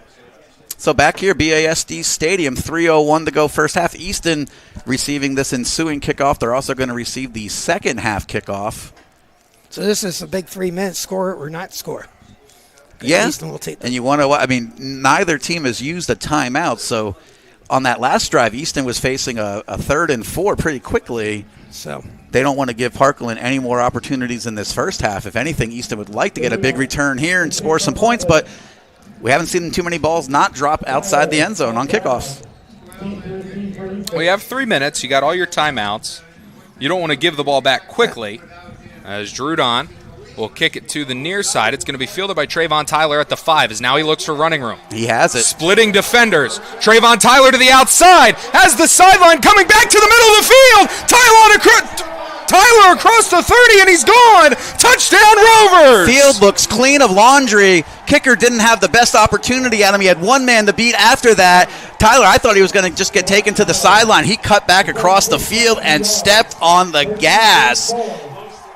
Yeah, you could see it developing. He fielded that ball at the 5, and there was nobody there. There were two defenders, 2 blockers, and all he had to do was make the kicker miss at the midfield. Yeah, he had that lane developing, just like we saw last week.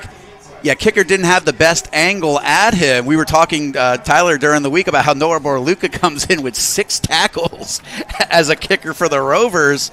So Easton does exactly what they want. 12 seconds later, they answer 21-10. Not 20. 20-10, excuse me. Borluka's kick is up, and it is good. Now you're correct. Now it's 21-10. 21-10 Easton. But now all of a sudden, obviously, it hurts to have your defense go right back out after a long drive like that, especially a penalty-filled drive. But now there's a lot of pressure on your defense because if you get a stop here and you go into the half, you get the ball coming out. And I think that was part of the thought process of deferring for the first time in a century and a half. And I think Parkland's thought there was keep the ball in the field of play and make Easton chew up a little bit of time on a kick return. But they kicked it to our best returner. Yeah, and not expecting him to find that lane. And you're right, Tyler. There was not a lot of work to be done on that return, Tyler saw the seam and just took off. So now Borluca going to do the same here. Last time he's dropped his kick at the 10-yard line. Well, I think Easton coaches are just telling him, hey, keep your composure. Kick it into the end zone. Mm-hmm. I don't think he'll be able to go in this direction. So then kick a low line drive, squib it right down the middle of the field. That's okay. Just cover the kick. Or just kick it right at one of the up men for Parkland, see if you can jump on it. Yeah, watching that onside kick, Tyler, I don't know how fast that ball connected with McPeak on that onside kick last week. He didn't have a chance. It hit him right in the chest. He just bounced off. So Borluca will approach at his own 40 as we kick off once again. He's going to kick it straight up. It is a good kick. It'll be fielded at the 1. Looked like he wanted to take a knee, but realized he wasn't in the end zone, and now he has running room to the outside. McPeak's going to force him back, That's Borluca. Borluca with another tackle, forced him back to the inside, and then spun him down at the 49. Yeah, touchdown saving tackle by the kicker after I just said came in with 6 tackles on the season. Well, and it's just like I said. I think you're telling him, hey, just kick it as far as you can right now. He was a half yard short of getting a touchback. Yeah, he was trying to kneel it down, not realizing he was at the 1-yard line. I think that maybe threw Easton's timing off, but nonetheless, we got 2 minutes, 39 seconds in the half, and Parkland only half of the field to play with. And 3 timeouts left. Cohen from the gun, 2 receivers to the near side. Tight end going in motion, left to right. Ball snap. He drops, looking right. He's going to throw right as he gets drilled in the backfield. Coming back across the field, making a couple men miss. Now getting to the outside, and he's going to be tripped up short of the first down marker. Trayvon Tyler able to really come up from his corner position and take him out as the pursuit from Easton was chasing them across the field. Clock going to run. 2nd down and 2, ball at the Easton 44. Cohen from the gun, 2 receivers to the near side, 1 to the far side. Ball snapped. He drops, looking left, pump faking. Now he's going to roll left, going to throw, and it's just going to sail out of bounds on the Parkland sideline. 2 minutes to play. It'll be 3rd and 2 from the 44. We'll see here if Parkland maybe chooses to use one of these timeouts to talk about it. Easton getting really close on these last 2 plays, getting home to the quarterback. And you have to think, barring any sort of loss here, Parkland's going to go for it. So 2 plays here. Cohen from the gun, 2 receivers to the near side, 1 to the far side. Ball snapped, he drops, going to throw quickly to the left side on the out route. Yeah, Easton just looking to not get beat over the top. Yeah, big cushion there by Tyler, and able just to drop it in for the 4-yard gain. Now ball at the 36 of Easton. Clock stop, 1:56 to go here. And Parkland didn't have to use a timeout at all, Jack, to talk about it. No. Cohen from the gun, 2 receivers to the far side, 1 to the near side. Minute 56 to play. Ball snap, rolling out right. Looking, now stepping up. Now he's going to run. He gets hit up past the line of scrimmage, plus about 2. Looks like Crossman and Diaz bringing him down after the 4-yard gain, and Parkland wants the clock now to stop. Now they'll call a timeout. With 1:43. So on that first drive, Jack, this is where Parkland got to where the penalty set them back and they weren't able to recover, had a punt. Second drive, they go down for 3. Last drive, they get in for the 7. But they were aided by a couple penalties there. If Easton can clean things up here with 1:43 to go, take that 11-point lead into halftime. Even an 8-point lead, I'd be happy with at halftime.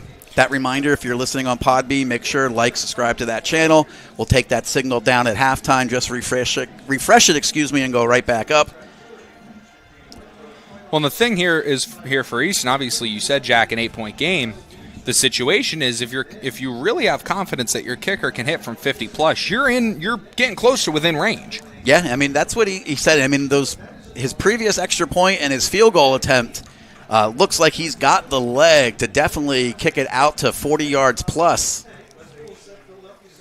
So Parkland back to the ball, 2nd and 7. Easton might want to cover that trips a little bit better to the top side. Only 2 guys out there. Going from the gun, 3 receivers to the far side. Ball snap, going to throw quickly underneath. Nice tackle. But he's going to be brought down immediately by Skylar Fallon. Yeah, it looked like he was going to have room after the catch, and Fallon said, I don't think so. They're going out without a huddle. So 3rd and 4, Parkland going quickly, under 90 seconds in the half. Cohen from the gun, 3 receivers now to the near side, 1 to the far side. Spang backfield left. Ball snapped. He drops. He's going to get hit, and he's going to get sacked. So he'll go down right at the 30 where it'll be 4th and 5. Clock is going to stop now. We'll see. Parkland takes their second time out. Yeah, when Cohen stepped up, he took a shot. Young man's on his feet, though. He got hit by one, and then two more, the two big bodies on the Rover defensive line jumped in. So it looked like 4th and 4. If they want to try it, you're looking at a 47-yard field goal. They will not try this. Jack does not think so. I mean, it's too challenging. And you still give, if you do attempt this and you don't make it, you're giving Easton, again, shorter field with all 3 timeouts in over a minute. And with 3 timeouts, a minute 14 is an eternity. Yep, first thing for Easton here, stay disciplined. We saw on that previous drive 2 encroachment penalties. One of them we think may have been on Easton's late shift on the defensive line. I'm sure Coach Tim Monsman alerted the officials too what's going on his side. He feels getting drawn off. I mean, I get the point. And I know we've seen Easton do it all season, so that's why I said it's what they do. I could definitely see the offense's point in saying, are they trying to simulate something? But looks like offense is going to come back on the field for Parkland. So 4th and 4, 1:14 to go, first half, 21-10 Easton lead. Cohen from the gun, Spang backfield right, trips to the near side, and now whistles and a timeout for the Red Rovers. Yeah, and they came out illegal for them. They had 5 off the line of scrimmage again. So I think Easton wanted to take a look. We still have not seen Lawrence. No, it's been a minute. And like I said, we didn't get to see if he was out on defense the last possession because Easton didn't have a possession. Tonight, with all the things, we don't have an out-of-town scoreboard right now, so if you guys are trying to avoid the AAA final score, we don't have it right now. Danny Putman or Steve I'm sure somebody out there. Everyone's alert us on Podbean. We'd love to get some scores. Also, state playoffs going up on MacArthur Road right now. Whitehall in the 5A bracket, they're taking on Roman Catholic, the champion out of District 12, and that's a very good football team. That's a tall task. That's one of those you wonder if Roman Catholic stays the way they are. Will they be in 6A similar to Emotep Charter tomorrow down there in District 12? That's a 3 o'clock kickoff. Yes, still looks like Thomason in the backfield for Parkland. Parkland needs to get to 36.5. Cohen from the gun, trips bunch to the near side, ball snap, rolling out right, throwing quickly, and it is caught with a first down to the 25. Yeah, kneels it down right at the 25. Yeah, easy pitch and catch there for Cohen. Does a great job. Clock running, though. Parkland going quickly as we near the 1 minute mark. Trips to the far side, one to the near side. 1 minute exactly. Ball snapped, he drops, looking left.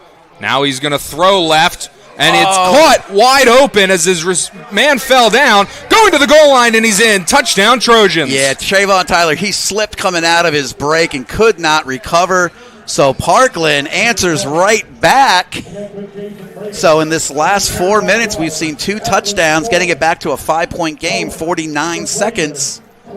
Looked like there could have been some offensive pass interference, a little bit of hand fighting, but didn't look like enough. Yeah, I have a poll in front of me, Tyler, but yeah, what I saw was Trayvon sliding coming out of his break. So extra point yet to come here for Parkland. As the snap, the hold, Drudon's kick is up, and it is good. So one answer after another, back to a 1-score game here.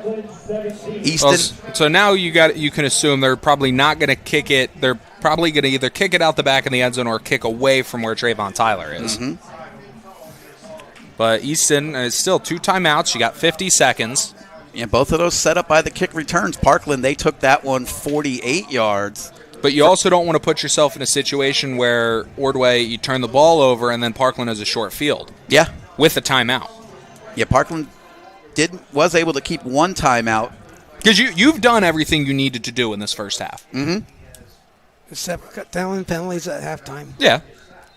But you've because you get the ball now coming out of the half, if you go into this with a 4-point lead, you're in a really good spot. Yeah, we haven't seen that, Tyler, in quite a long time, where we could look at saying Easton with the lead and getting the kick in the second half because so many of these games. He may have playoff game. Yeah, he may have said deferred.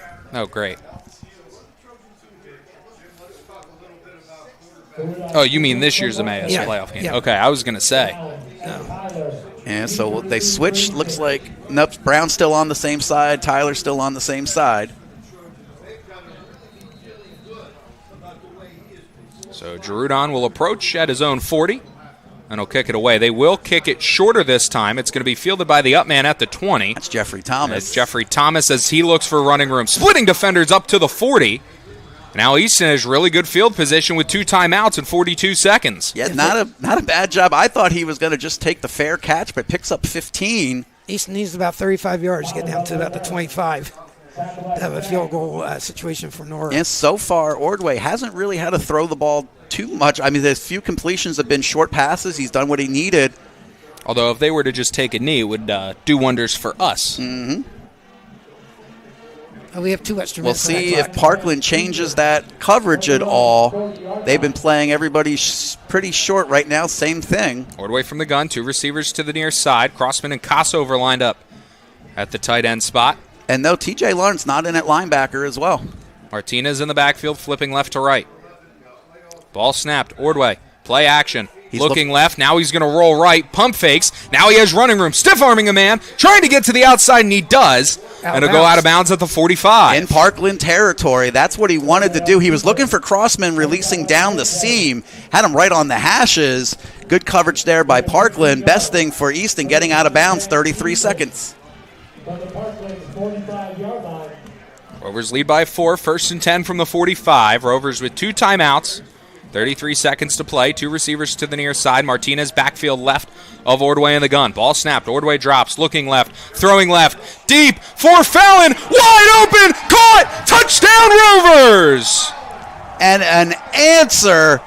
That was the best ball Cole Ordway has thrown all year. Yeah, just got the ball out where it needed to be. Skylar Fallon runs underneath the basket catch. Easton ends up taking it 60 yards.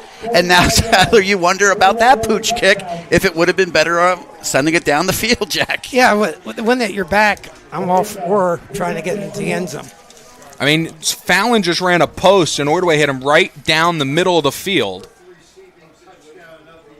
As the snap, the hold, Borluca's kick is up, and it is good. Off the facing of the Jumbotron. So 28 points in this first half for Easton, about to get the ball in the second half.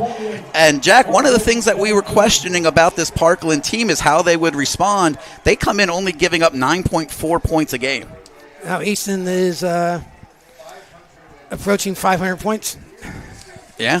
And, Tyler, I mean, I'll be the first to admit it. I said before we went on the air, I think this was going to be a low-scoring game, which is why I was talking so much about the kickers, because I thought, you know what, I think we were going to see Monsman have just a great defensive game plan to try to slow down the Rovers. I think Coach Seneca and his team was going to have, and I thought this could have been that 10-10 kind of game, and boy, was I wrong now. So far, yeah.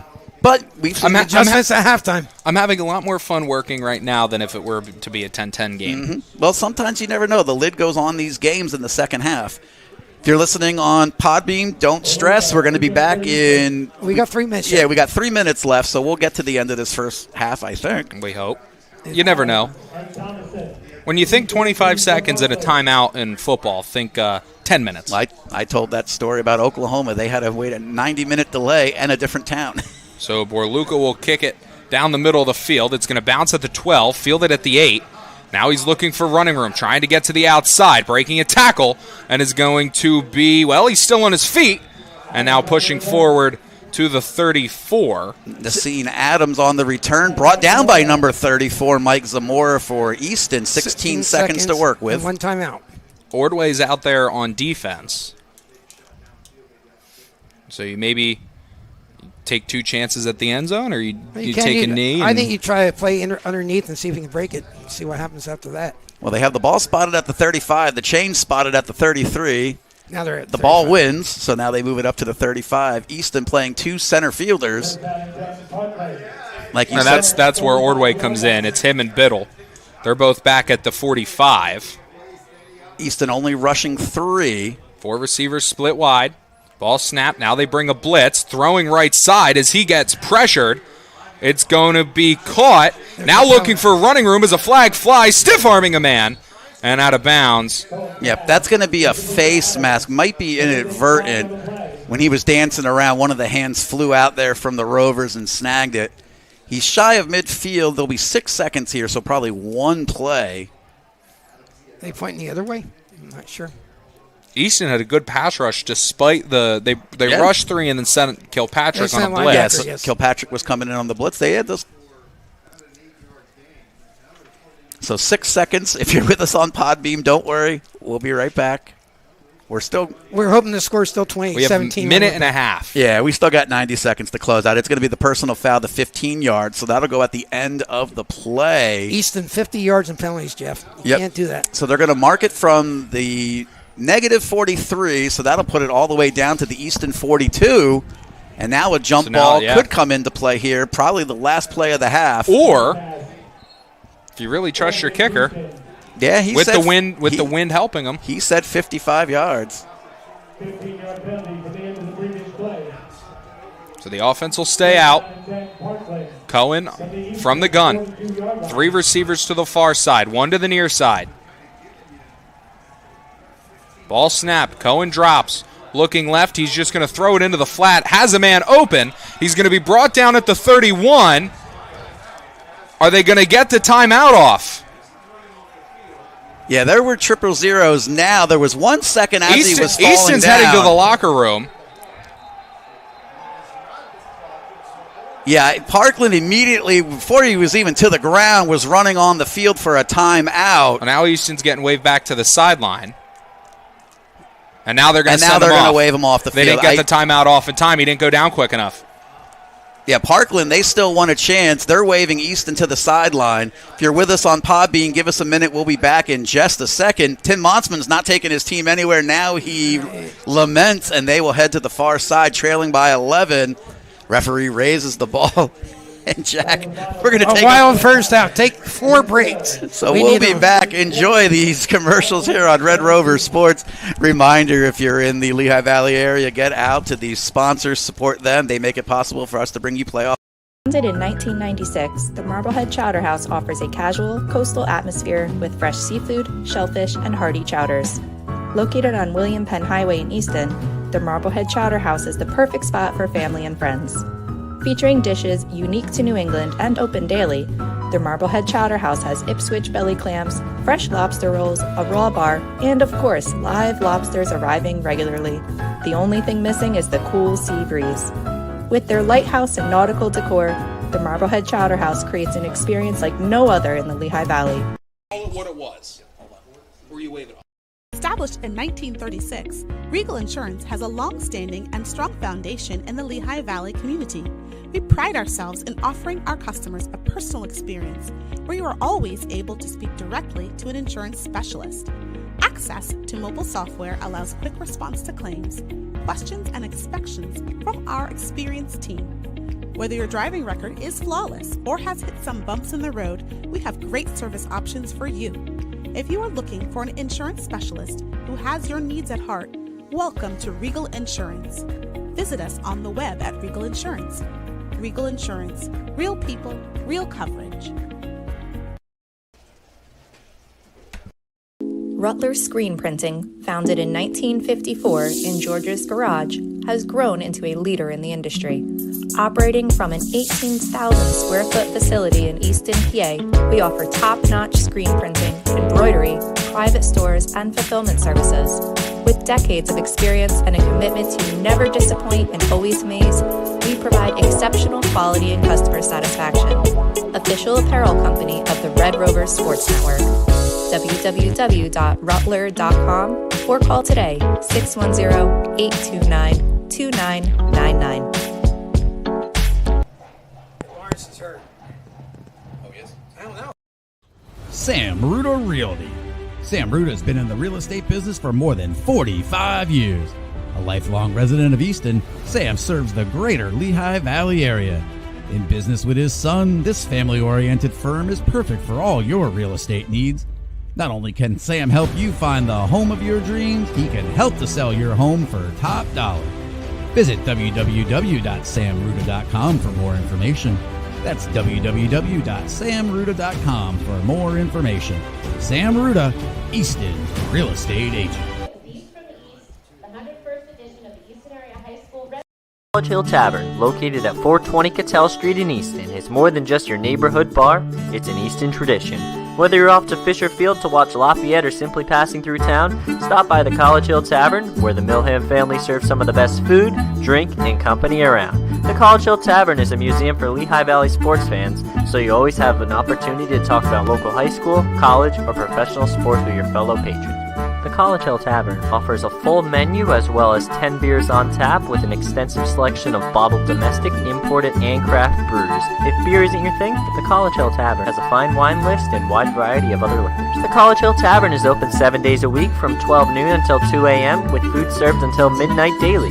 Visit the College Hill Tavern online at cht.bar or call them at 610-829-5470. That's 610-829-5470. Better yet, stop by the College Hill Tavern at 420 Cattell Street in Easton today and experience this Lehigh Valley tradition personally. Side Cafe and Grill is Easton's newest go-to for amazing breakfast and lunch. Located at 1100 Bushkill Street in the former Uncle Wesley's, the West Side Cafe and Grill continues that tradition of excellence.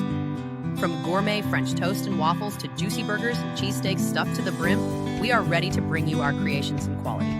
Our wide variety of coffee options fit any preference or routine. Open Tuesdays through Sundays. Stop in today for a bite to eat. Don't forget, we're open late until 7:30 p.m. on Fridays for home Easton football games. Call us today at 610-438-0799. That's 610-438-0799. The Westside Cafe and Grill, Easton's newest tradition. Westside Cafe and Grill is Easton's newest go-to for amazing breakfast and lunch. Located at 1100 Bushkill Street in the former Uncle Wesley's.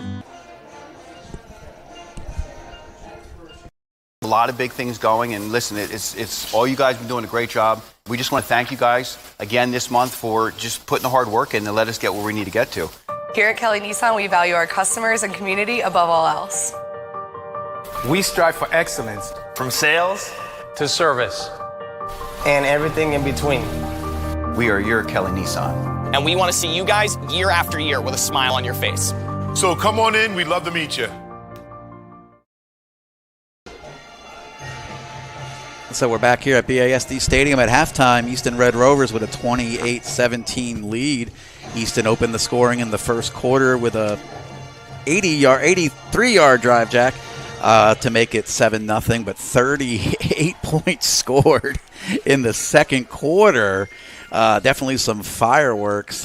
Easton, though, was able to get out to a 14-3 lead and a little bit back and forth. Easton continues to have that 11-point lead.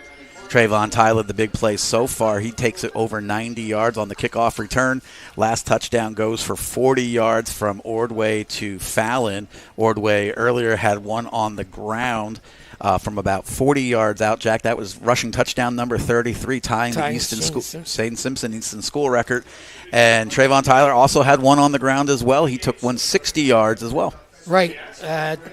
He has just brought another dimension to Easton football right now. Mm-hmm. And with 24 minutes remaining in this football game, we hope that might be the difference, because it's not going to stay. Score's not going to stay the same. But not what we're seeing right now. And Easton's going to get the ball in this second half.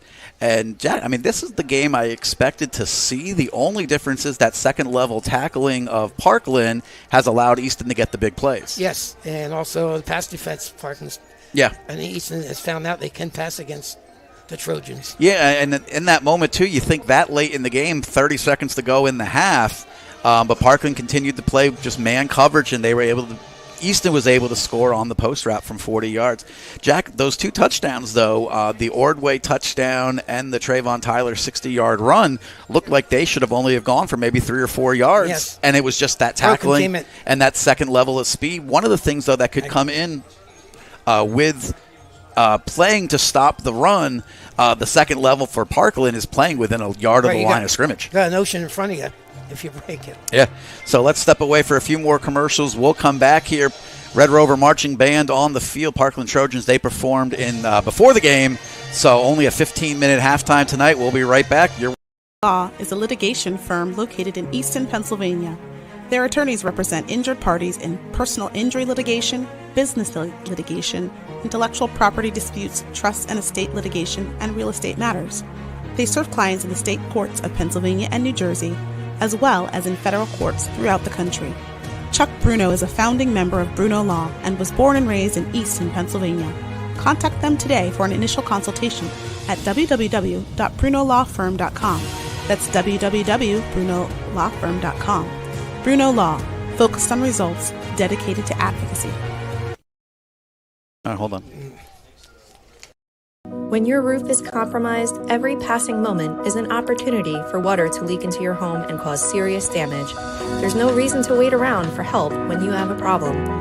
Fleck Roofing and Construction is a local roofing company in Easton, PA that offers emergency services to residential and commercial customers. Call us today at 610-250-0737 or the web at www.roofwithfleck.com. Giacomo's Italian Grill, located on Cattell Street in Easton, moments away from Lafayette College. Giacomo's has it all. It starts with their cheesesteak, voted number 1 in the Lehigh Valley. They have great wraps, pitas, paninis, all kinds of subs. Not to mention Italian sausage, which is all homemade. You can get it in mild, fennel, hot, any way you like it. Giacomo's Italian Grill is open Monday through Saturday, 7 a.m. to 3 p.m. For takeout, please call them at 610-438-1954. That's 610-438-1954. Or visit them at their new location, Giacomo's 2 on William Penn Highway, in the former site of the Miller Paint Store location. Once again, that's Giacomo's 2 on William Penn Highway. Giacomo's, they have it all. So back here, 6 minutes until second half starts. And yeah, Jack, right now, I mean, we've seen what we expected. Ordway's feet obviously got the scoring going for Easton, but Cohen's arm, the junior quarterback, first-year starter for Parkland, is absolutely up to the task. He's got one through the air. Parkland's other touchdown came on the ground, but that was only from 2 yards out.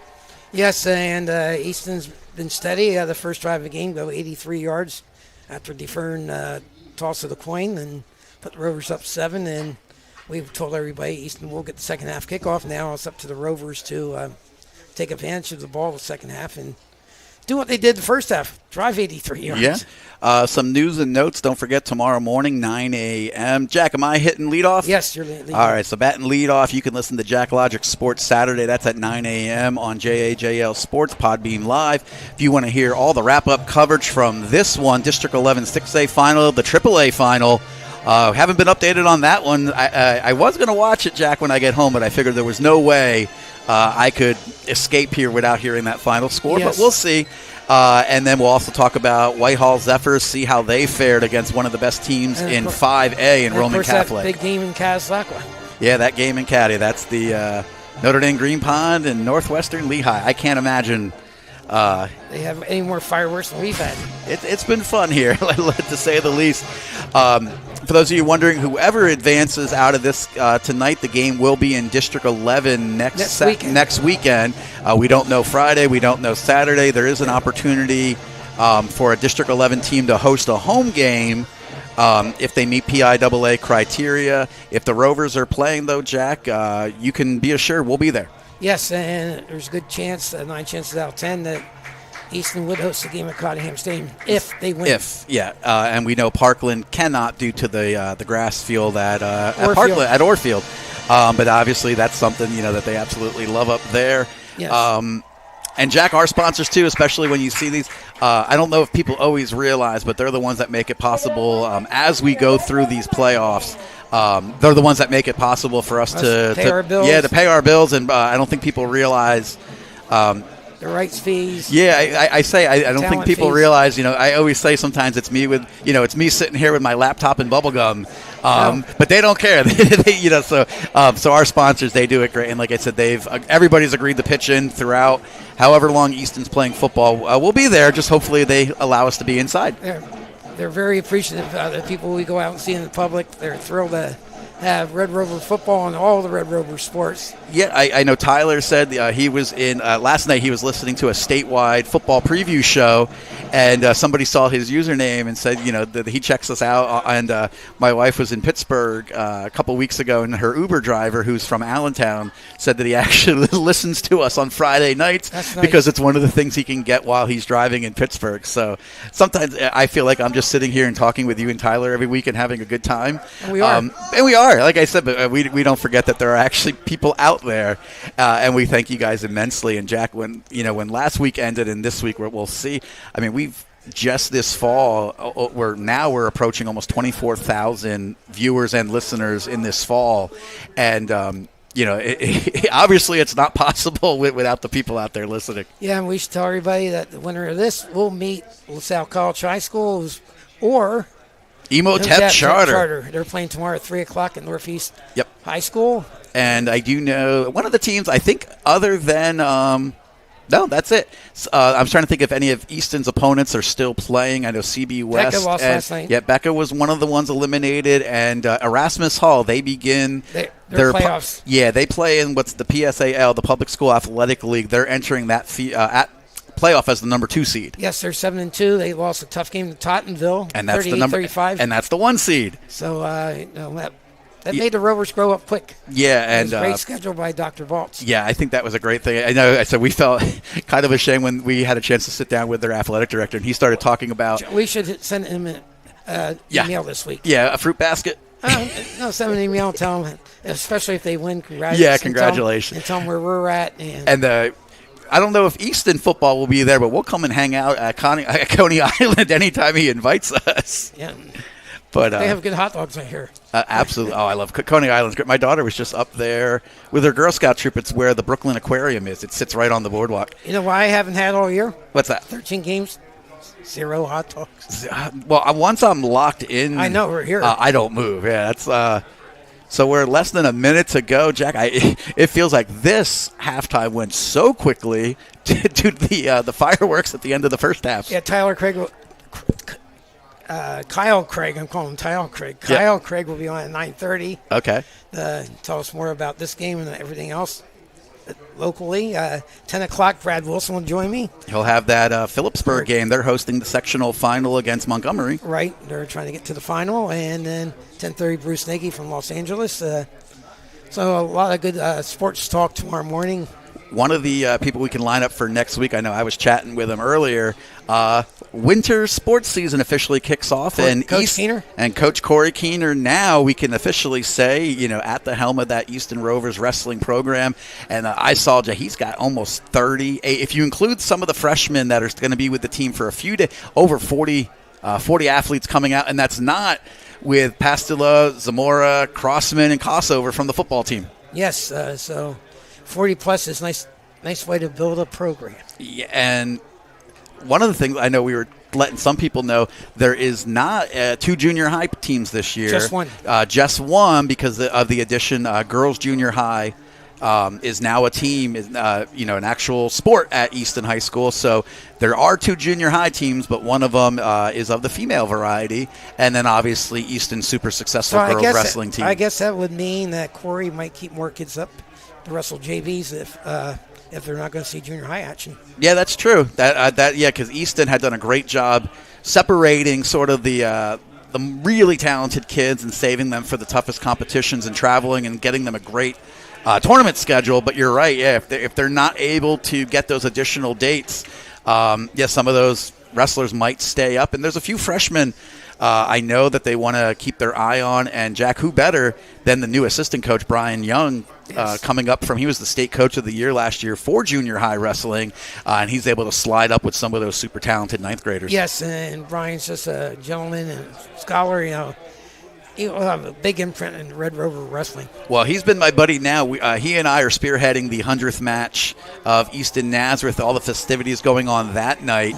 If you haven't heard, December the 10th, opening match at 25th Street Gymnasium, Easton Red Rovers, Nazareth Blue Eagles meeting number 100. Jack, I'm not sure if we can fit any more, at least media, onto the floor that night. Yeah, it's going to be tight. But it's exciting. National broadcast from Flow Wrestling, Astound broadcast, Service Electric will be there, Red Rover Sports. I think, Jack, I already put your table up this week. You and Steve Powell will be center mat. I get to control the action. They give me the microphone for the entire gymnasium, so my job is to just sit quietly. But it's a great night to celebrate 2 historic programs and meeting number 100. Okay, why don't you take 2 breaks and Tyler will take over. Yes, hopefully Tyler has refreshed and we will be right back. Law is a litigation firm located in Easton, Pennsylvania. Their attorneys represent injured parties in personal injury litigation, business litigation, intellectual property disputes, trust and estate litigation, and real estate matters. They serve clients in the state courts of Pennsylvania and New Jersey, as well as in federal courts throughout the country. Chuck Bruno is a founding member of Bruno Law and was born and raised in Easton, Pennsylvania. Contact them today for an initial consultation at www.brunolawfirm.com. That's www.brunolawfirm.com. Bruno Law, focused on results, dedicated to advocacy. So Easton Red Rovers, they're going to get the second half kickoff. We're about 2 minutes away. Easton has not punted in this one. They scored on their opening possession, scored on their second possession, had a kickoff return, and scored on their fourth. Parkland Trojans, they had a punt on their opening possession, only punt we've seen of the game, Tyler, and even that had a penalty on it. Yeah, it's kind of been the story of the first half, the penalties. I mean, we were told coming in, and we kind of said it amongst ourselves, the penalties are going to be the great separator in this game. But, of course, that doesn't really hold true if both teams are going to have penalties. I mean, and a lot of the talk, Tyler, around was that Easton had sort of started getting really sloppy in this back half of the season in tougher games, and how disciplined this Parkland Trojans team was going to be. But I think in these big atmospheres, and like we said, the loud band, your adrenaline's up and, you're flying around the field, we're starting to see some uncharacteristic penalties from the Parkland Trojans. Yeah, and I mean, we say uncharacteristic. It's not like we followed them like Easton has. Yes. So we really don't know. But you can only assume in these games that really haven't been close throughout the year, there probably hasn't been much. It's probably been a lot of officials just kind of keeping the flag in the pocket, go home quicker. Well, that's true. Yeah, you said you get into those second half mercy rule games. Yeah, you almost wipe any chance of that off the field. Well, warming up right now at the 50, and we had talked about it. Monsman's out there. Looks like maybe an athletic trainer, TJ Lawrence. He is running around for Parkland right now. We haven't seen him since early in the second quarter on offense or on defense. Helmet on. Looks like he wants to go in this second half. We'll have to keep an eye if we get a chance to see him return. He's the most valuable player in defense and a great running back on offense. I don't think we've seen him since the first drive. It's been a while. Yeah, I haven't. Once we noticed it, we haven't seen him. So Easton wants to stay on the gas. Parkland trying to get a stand here to start the second half, get back to a one-score game. 24 minutes away from a 6A championship from Bethlehem Area School District Stadium. Tyler Hatten with the call. So Jerudon will look to approach at his own 40.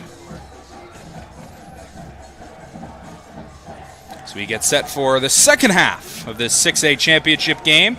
It's going to be a pooch kick that's going to be fielded at the 30s. He makes a man miss, running through defenders up to the 43. That one got a touch, precarious. That's Jeffrey Thomas. Nice return of almost 13 yards. Well, and he had the nice return last time as well. Yeah, and that's what set up the touchdown before the half. But Tyler, that I said precarious because that defender was bearing down on him a few more steps, and he's able to get there. That's a live football. They may want to talk to him about you have the ability to take a fair catch when the ball's in the air. We've seen Sean Kilpatrick very disciplined with that. Early in the season, he did a lot of that. Yeah, there was a few times they tried to pooch it to Kilpatrick, and he knew catch the football, call the fair catch the football. 1st and 10 Rovers, their own 43. Away from the gun. Away from the gun. 2 receivers split wide. Trayvon Tyler, backfield right. Ball snapped. It's going to be a give to Tyler, who's going to be brought down by his ankle, and a loss of 1. Well, I would say we saw the passing game work so well in that first half, but really it was just the one play. I wouldn't mind seeing Easton go back to it if you can get a second and medium here. Yeah, Easton, we saw their typical short passing attack. No Lawrence on defense right now for Parkland. Away from the gun, 2 receivers to the near side. Trayvon Tyler will flip right to left in the backfield.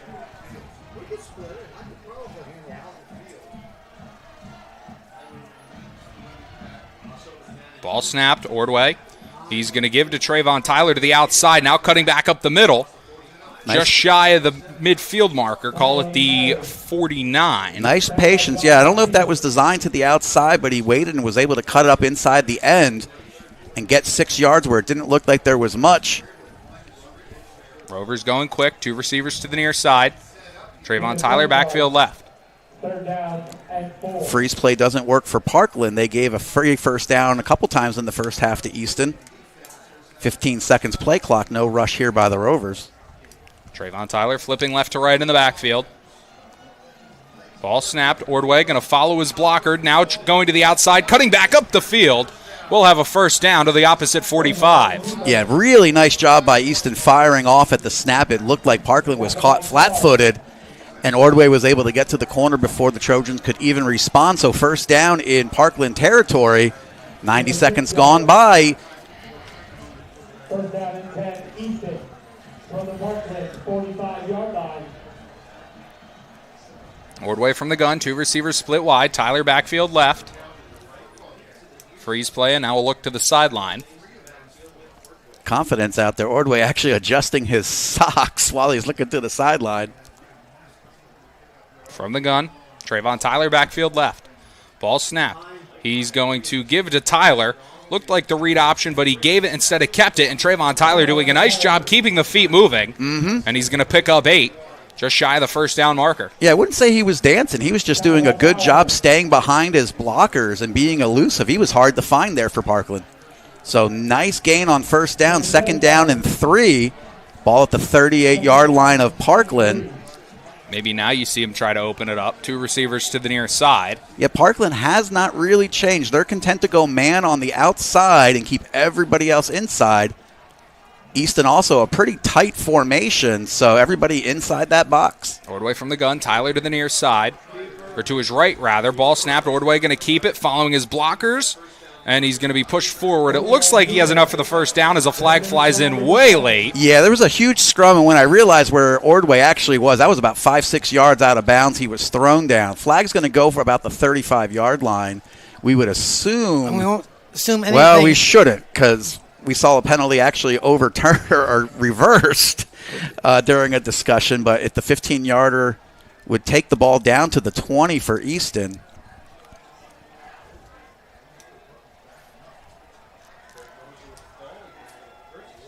And now they're going against Easton again. See, that's why we never talk. I'm not sure. So right now we're walking at a 20-yard penalty. He went out of bounds at the 30. And they're going all the way back to midfield. And now they take it back to midfield. If the result, I guess they're saying it was during the play and not a dead ball, because if it's a dead ball, Jack, it would be 1st and 10. The flag flew in 10.5 minutes after the play. So yeah, I think that's going to be the explanation. If it's during the play, that's one thing, but the play was over and out of bounds when the flag came in. So if it's a dead ball, the play would stand, and then they would mark it back 15 yards, but it does not seem to be the case. It's the referee's flag, too. So somehow Ordway getting thrown out of bounds goes against the Rovers. Well, now it looks like Coach Scott Ordway saying something to the side judge, and now they're going to have another discussion. And we'll see. We only have 2 hours on our broadcast for Podbeam. We go off to a nice start. And I think the question is they're asking when did the foul. I think that's what the question wants to be, is when did the foul occur, because now the down marker went to 3rd down, which would say the play counted. But if they're saying that the play counted, it's a first down for Easton, and then they back it up. Although it is 3rd and 15, Jack. Right now. We prefer 1st and 10. And that is going to be the case. They're going to say it's the dead ball Foul against Easton. that Ordway picked up the first down, then the foul occurred. So, did I explain that well enough, yes, Tyler? Yes, you did. Okay. I hate to tell you, but Easton has... Well, you shouldn't have to explain. That's the problem. About 75 yards in penalty. But, the explanation is that Ordway picks up the first down. Penalty is a dead ball, so the play stands 1st and 10. They back it up 15 yards, reset the chains from the spot, which is something they did wrong earlier this season. There's been chain issues all year.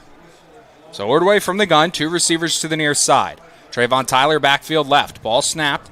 It's going to be a keeper by Ordway on the option. Gets hit low, and he's going to pick up 5 to the 45. And that's one of the reasons why Easton wanted the 1st and 10 situation, is because they would much rather have been in a 1st and 10 jack than a 3rd and 10 or a 3rd and 15.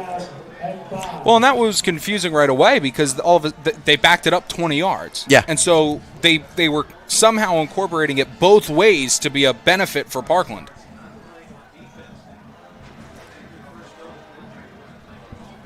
Easton at the 45 of the Trojans. Ordway from the gun, 2 receivers to the far side. Trayvon Tyler backfield left. Ball snap. Ordway's going to sprint left, following his blockers. Cuts it back upfield, running a man over across the 40 to the 37. I wouldn't be surprised that penalty was against Scott Cole, and he's just trying to take the game over right now. Yeah. So he'll get the first down back to where he went out of bounds before the penalty. That's at the 37 of Parkland.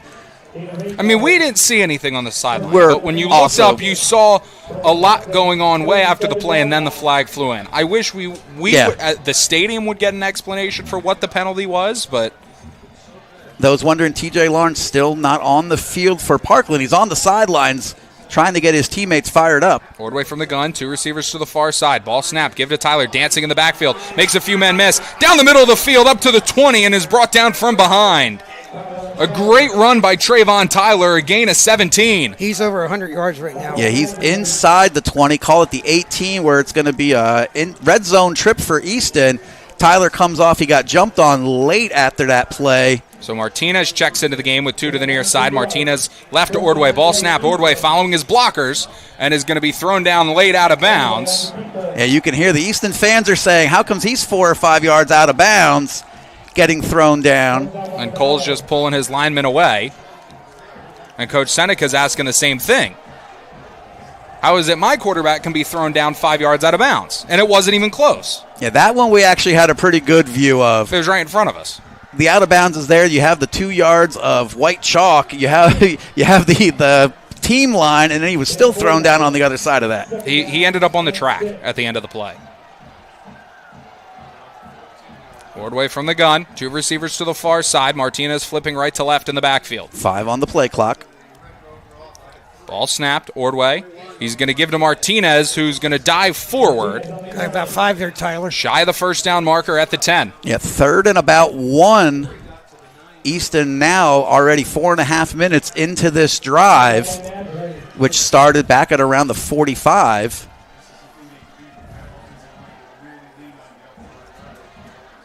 Ordway from the gun, 2 to the far side. Martinez backfield left. Ball snapped. Ordway going to keep it on the read option, getting to the outside, running a man over, diving for the pylon. He's in. Touchdown, Rovers. Looked like a play could have gone for a loss. He makes a man miss in the backfield, and that's how the record book is going to remember number 34 on the season for Cole Ordway. Gives Easton a 34-17 lead. Noah Boraluka kick formation. Second rushing touchdown of the night for Ordway. Yep, and 4 minutes and 47 seconds went off the clock.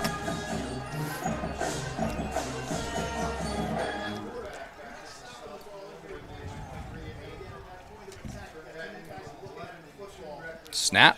Ordway's hold. Boraluka's kick is up, and it is good. And the Rovers are out to a 35-17 lead. A nice 5-minute drive to open the second half, and that's exactly what the Rovers and their coaches and fans could have asked for. Yep, they scored 29 seconds to go in the first half. Now they get the kick, and that's the sustained drive. I think they do want to try to take some of the air out of this football, Jack, especially up 18 now. You don't play prevent, but you use your head and keep everybody in front of you. Now, this is the situation I've talked about.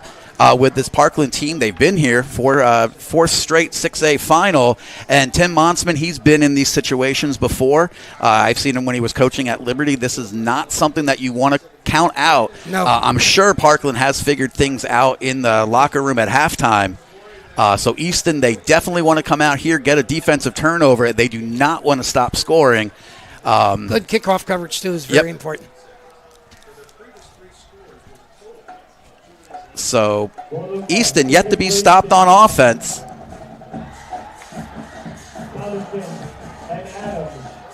So Borluca will tee it up at his own 40. 7:13 to play here in this third quarter of action. Rovers lead 35-17.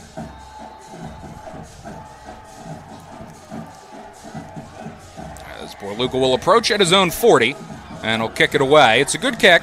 It's going to be fielded back at the 5. And now looking for running room, trying to get to the outside along the far sideline, making a man miss, and will stop as he checks up out of bounds.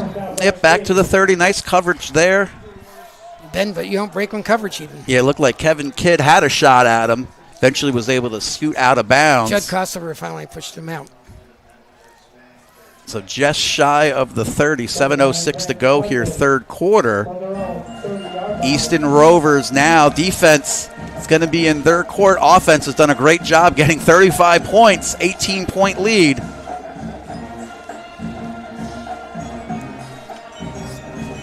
Cohen from the gun, 2 receivers to the near side, 1 to the far side. Ball snapped, high snap. Going to throw left side out of the backfield.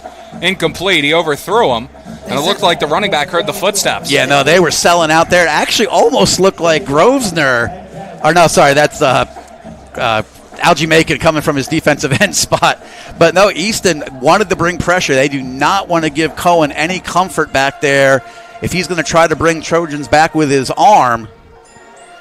Also, we've seen this secondary, Tyler, be able to come up with some interceptions. Cohen from the gun, 2 receivers to the near side, 1 to the far side. Man going in motion left to right. Ball snap. It's going to be a give to the running back. Looking for running room, but is going to be pulled down from behind after a gain of maybe a half a yard. That's number 25, Thomason, carrying the ball for Parkland. 3rd down and 9. Right now, exactly what Easton wants coming out of that score. If they can pin their ears back and get to the quarterback here, they can get a 3 and out. They've had a number of times 3rd down, and they've converted. This is a big one for them. Cohen from the gun. 2 receivers to the near side. Ball snap. He's going to roll right. Looking right side. Throwing incomplete, and a flag flies. And Tyler, there's your completely uncatchable ball. The back judge threw it. There was contact coming out of his break. Again, we did not mean to make the penalty. Yeah, the ball was nowhere near where the play was coming. He held him. He held him. No, it we wasn't can even see close. the ball. Again, it's before the 1st down marker. Exactly. So you let him catch You it. don't need to take the penalty. And they also missed a hold on the Parkland offensive line. Yeah, but we continually... Grosvenor was getting choked. We're continually letting them get off 3rd down Yeah, no, plays. I absolutely agree with you, Jack.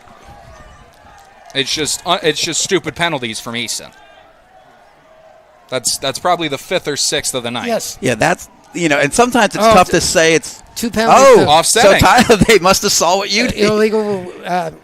Somebody was downfield. Oh, so okay. So when they roll the pocket, so possibly getting a break there. Tyler, going to give a shout out, first time listener, long time buddy. My college roommate's joining us up there in Connecticut tonight. Even he knows about this big matchup in Pennsylvania. Cohen from the gun, 2 receivers to the near side, 1 to the far side. Spang, backfield right, ball snapped, he drops, looking, and he's going to get sacked! Anthony Diaz, that's just a bull rush. He came right up the center, right in the face of Cohen. Parkland never had a chance. Diaz says, I'm going to take this one over, points to the crowd. Halfway through this third quarter, Easton's going to get a 3 and out here, up 18.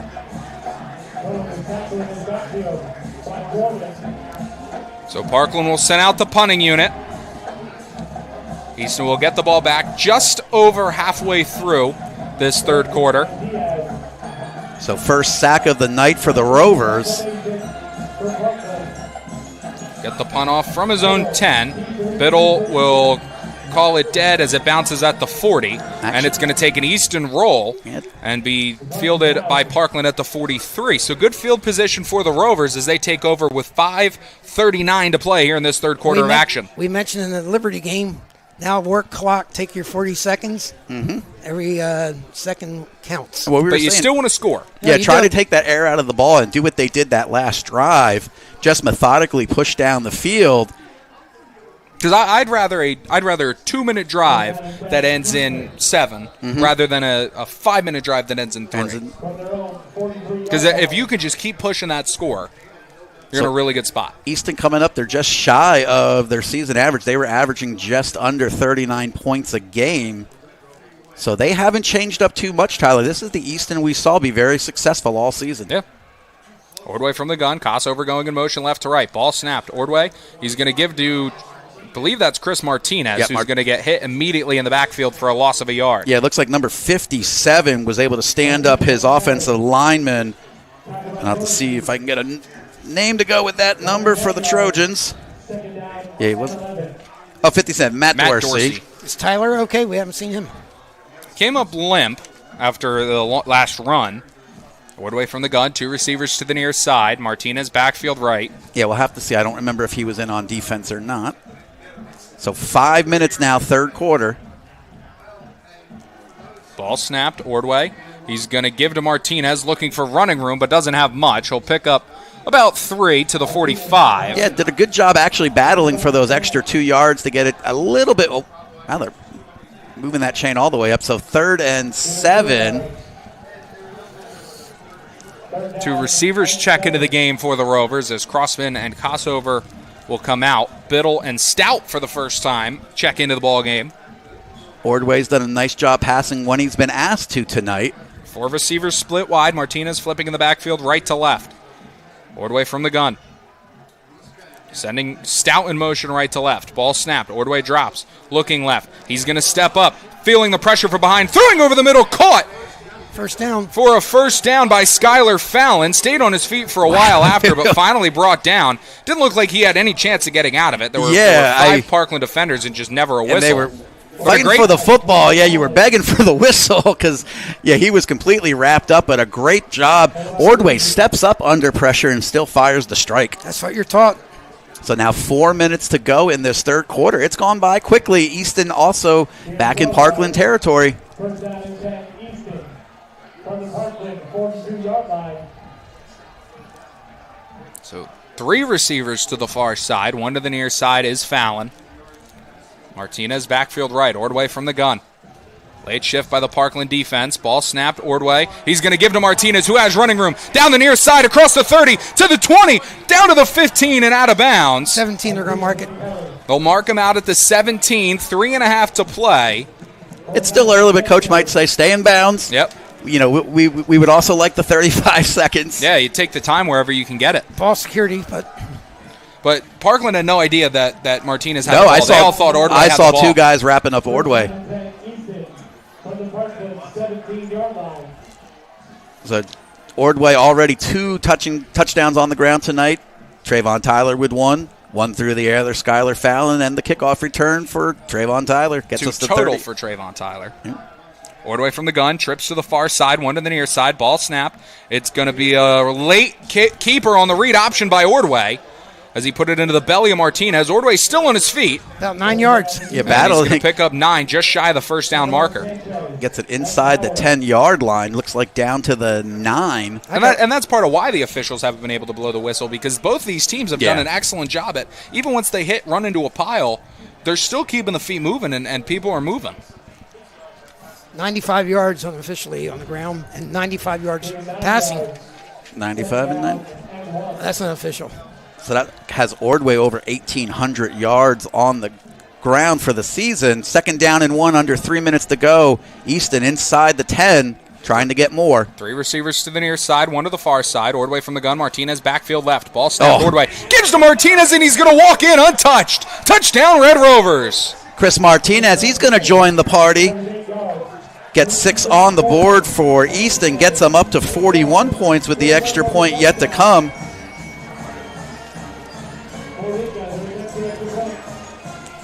Yeah, watching on the monitor to our right, I mean, he followed his blocker and nobody came within 5 yards of making contact with him. That's Chris Martinez's 7th touchdown on the ground this season.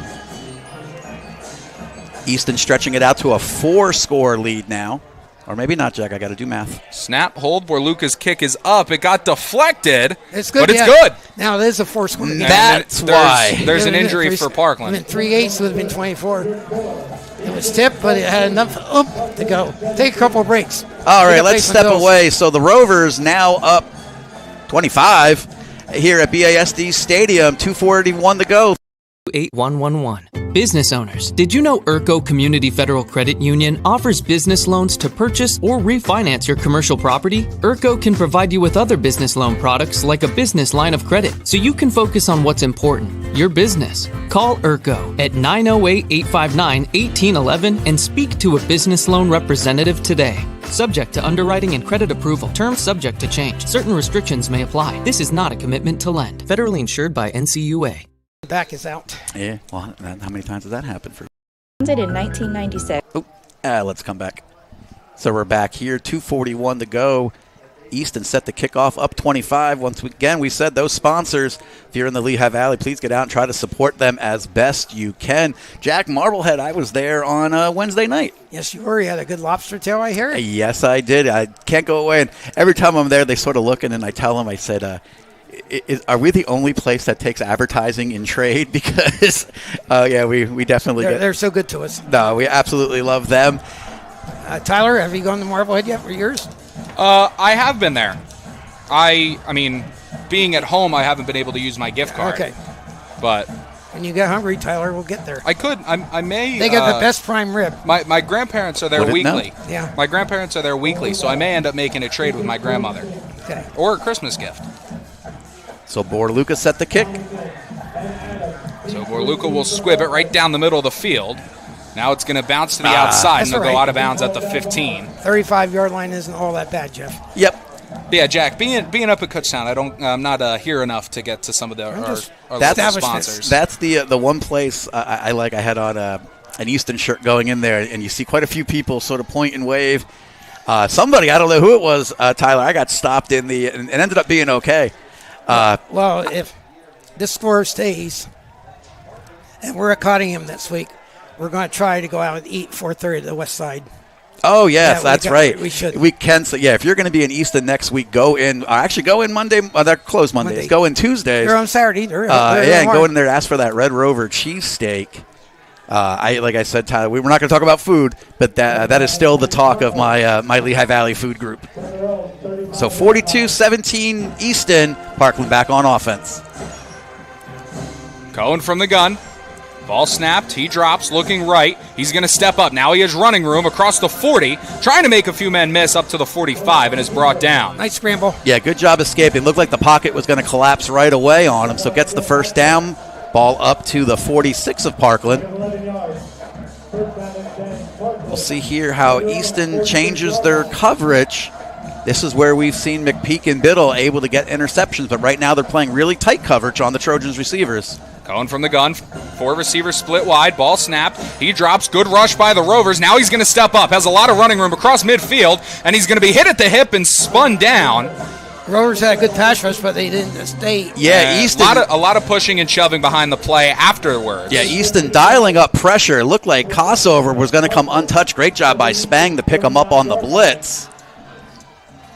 So Parkland trying to go a little faster now. Under 2 minutes in the third quarter. They got the ball at the Rovers 39. Going from the gun, 4 receivers split wide. 2 bunch to the near side. Running back, backfield left. Man going in motion right to left. Ball snap. He's going to fake the jet sweep. Now take it right up the middle, but he's going to be brought down immediately. A gain of only, maybe just back to the line of scrimmage. Yeah, that time. Designed run for Cohen. Easton not fooled, though, on the jet sweep action. Ball still at the 39, second down and 10. 1:20 to go, third quarter. Clock is now the Rovers' friend. Cohen from the gun. 4 receivers still split wide. Running back, backfield right. Ball snapped. It's a wide snap. He's going to step up, throwing left side. Now over the middle of the field. Caught. Down inside the 25 to the 23. Yeah, nice pitch and catch there to number 10 for Parkland. That's Jason Brader. Ball at the 23-yard line of Easton. Under a minute to go, though. Parkland now playing a twin bunch formation here. Everybody in tight. Going from the gun, ball snapped, he drops. Was looking for his running back initially. Now he's going to step up, go right up the middle of the field, and is going to be slung down by Sean Kilpatrick at the 20. I think they changed that coverage there a little. If you look, Kilpatrick, I think, was almost spying on that play. Because as Easton's dialing up the coverage, Cohen is quick to step up through the pocket, and that time Kilpatrick was waiting for him. Only a 3-yard gain. Just like that. 20 seconds to play here in this third quarter. Cohen from the gun. Bunch formation, ball snapped. T-Drop's going to throw quickly into the flat, and a big hit by Sean McPeak as the ball's out. It's going to be picked up by McPeak. Incomplete pass. And then they're signaling incomplete. Call it an incompletion. That was a generous. I need a mute button, Jack, because I can't. I can't tell if Coach Seneca's upset with the official or upset with McPeek for not trying to return that, because he never saw it at first. Yeah. And I then didn't he see the turned ball around and come saw the out. ball on the ground. 13 seconds to go in the third quarter. I didn't see it either. I didn't see when it came out. I just saw the ball rolling around. Let's see here. Nope, never had the catch. I got to send a check to one of my former students for giving me a monitor this week. Cohen from the gun, man going in motion right to left. Now he stops, going back right.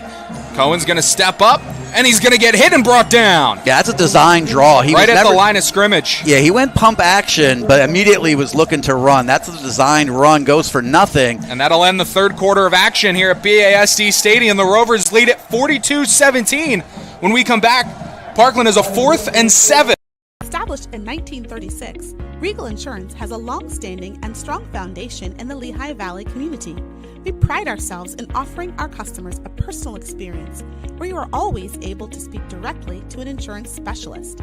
Access to mobile software allows quick response to claims, questions, and inspections from our experienced team.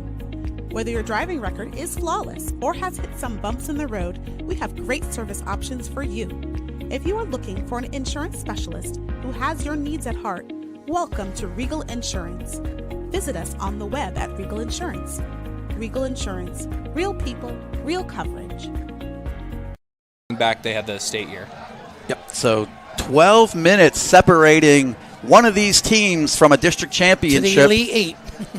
And those are always the numbers that, like, when you start talking about it, when you start saying there's only 8 teams left in 6A playing football. And when you look at those teams, it's wow. Whenever you look at LaSalle College, it's like, oh my goodness. Well, and out in District 3, Harrisburg is unreal. Central York is unreal. Pittsburgh Central I mean, for once this year especially, the big teams are just big, powerful teams. This is an unbelievable bracket this weekend. So here we go, 4th and 7. Cohen from the gun, 2 receivers to the far side, man going in motion, now slot right. Ball snapped, Cohen going to roll out right, facing pressure, falling backwards off his back foot, incomplete, he overthrew him! Yeah, they were trying to go some of the action through the wash, and perfect coverage. Andrew Biddle, no problem, intended for number 9, Jude Roosh in the pattern for the Trojans, but they're going to turn it over, and now Easton has it at their own 20.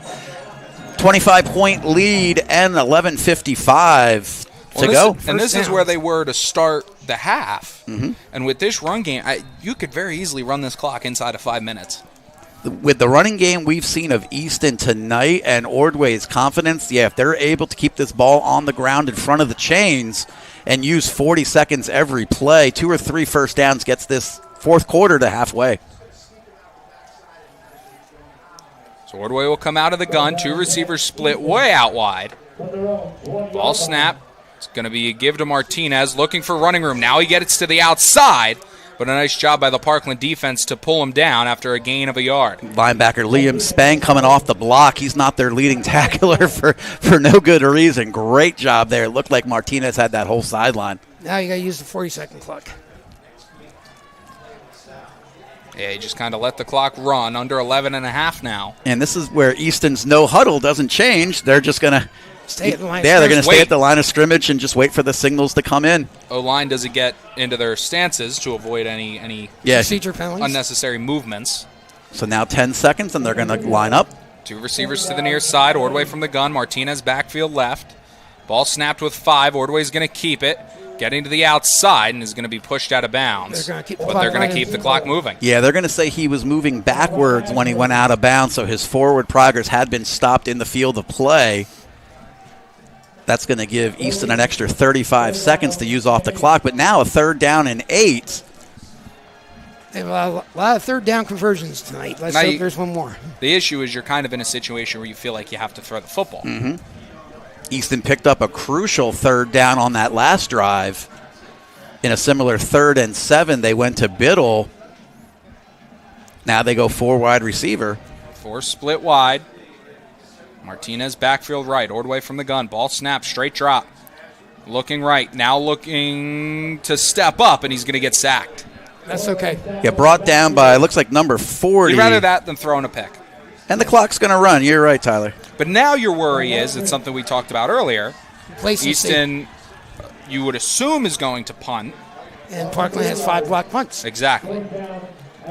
Yeah, first punt of the night possibly coming up here for Easton, so you do wonder. But it looks like they're keeping the offense out for now. And now they're going to send the punt team on with 15, 18 seconds left. Under 10 minutes, though, so they didn't use as much as they wanted. They started with 11:57, only were able to use 2 minutes. Ordway. 5 seconds on the play clock. Easton's going to run somebody on late. Now he's going to call the flag about 3 seconds late. That was a lot more than 3 seconds. I know. That was a good So 10 we're going to seconds see. late. There's a flag down from the back judge, but because Coach Seneca was running up to the official calling timeout, but, I mean, Tyler, from our vantage point, the zeros were on the play clock before that. I said 3. It could have been 5. It might have been closer to 10 or 15. It seemed like we were. It sat on 0 for a while. I think the confusion, they ran on Kevin Kidd.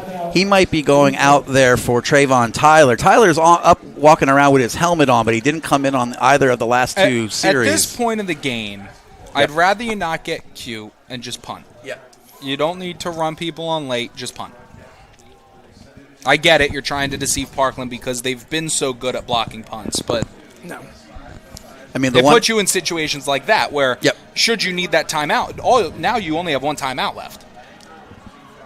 So now Trayvon Tyler is out there and Kevin Kidd. Looks like they're going to go max protection. That's the change. And Parkland has 2 returners. Ordway averaging over 35 yards a punt. Good rush from Parkland. Ordway gets a punt off. It's going to bounce inside the 40, and it's going to take a Parkland bounce down to the 36. The good news, it wasn't blocked, but the bad news, it did not make good contact with that ball at all. Yeah, Parkland. Ordway didn't get what he wanted. So Parkland, we were talking about all the breaks they're going to need to try to make up a 25-point deficit. 9:25 to go, and that's what they need. Starting with a short field, 36-yard line. Last time they started in Easton territory, they were able to score before the half. Easton turned them away at the 20-yard line on their last possession.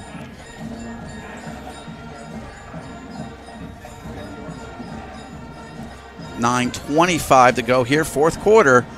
Easton up 42-17. Cohen from the gun. 1 receiver to the near side, 2 to the far side right. Spang in the backfield to his right. Man going in motion. And that's the play clock, actually.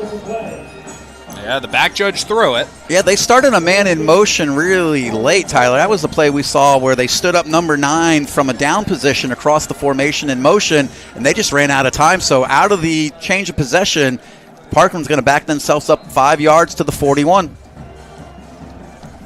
So a small break for Easton as it'll be 1st and 15 now with 9:25 to play. Cohen from the gun. 1 receiver to the near side, 2 to the far side. They go right back to it with the tight end motion. It's a high snap. Play action, now the reverse to the outside. Trying to get to the far sideline, now cutting back up the middle of the field. And is going to push his way down to the 30-yard line. Yeah, nice job by Nassim Adams on the reverse. Easton looked like they had it covered, but he just kept gaining ground, was able to hit a nice spin move and fight from the 1st and 15. He's going to pick up 11, so 2nd and 4.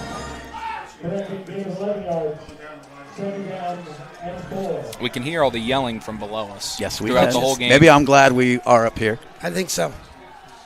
Cohen from the gun.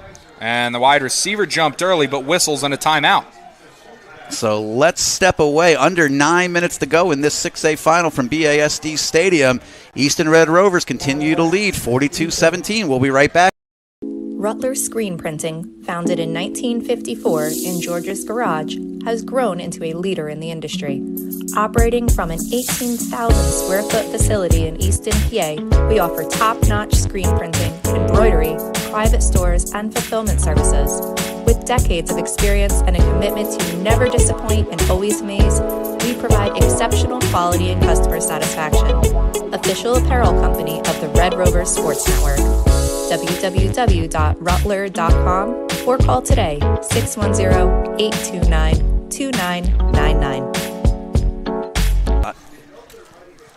So we're back here on a 2nd down and 4 for Easton. More importantly, though, only 8:47 to go in this game, trailing by 25. Parkland will need a memorable comeback if they want to get in control of this one. Cohen from the gun. 2 receivers to the near side, 1 to the far side. Ball snap, play action, going to throw deep. Down the right side, 1-on-1. It is incomplete. Ooh, Nassim Adams, I thought he was going up to make an absolute amazing grab, but bounces off his hand, so it'll be 3rd and 4. Helmet comes off of one of Easton's players back at the line of scrimmage. I don't know if that's Grosvenor. I'm going to guess it's Grosvenor. He's going to have to come off. He leads the team in lost helmets. Yeah, that's Grosvenor. So he's Can we not get him a different helmet? I don't know. I think he likes to take a break. So they're going to have to, there's an official's timeout as he has to come off. Well, and he's a big kid. He could use a break every once in a while. And I don't mean that in a negative way. He's just a large human. Clock stopped, but the ref inadvertently started the clock. Going from the gun, ball snapped, he drops, looking left, throwing left. It is caught on the bobble. Down inside the 20 to the 18. Yeah, he was juggling that with Tyler hanging all over him. I don't think Tyler realized he was juggling that ball. So 8:30 when the ball is set to play here. 1st and 10 for Parkland at the 18 of Easton. Trips to the far side, 1 to the near side. Cowan from the gun. Offside. Yep. And whistles. Yeah, inside receiver, that's Adams. A little too excited to get out there in formation. The running back looked like he jumped as well.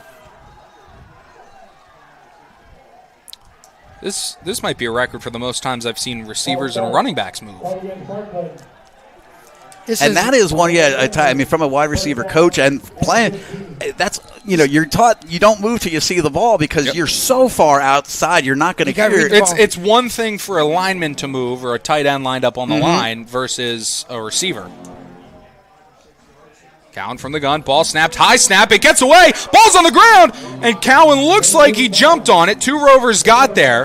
The pressure just couldn't get there fast enough, and it looks like Cowan jumped on it. Yeah, Kilpatrick, Grosvenor, they all knew the ball was on the ground, but Cowan gets to it first, but he's going to take a loss of about 7.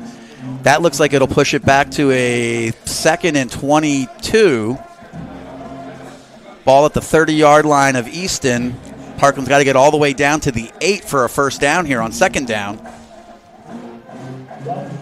Cohen from the gun, 2 receivers to the far side, 2 to the near side. Man going in motion left to right. Ball snap. Cohen drops. Looking right. Now he's going to roll left. Looking to beat everybody to the outside. Going to step up, and he's going to run.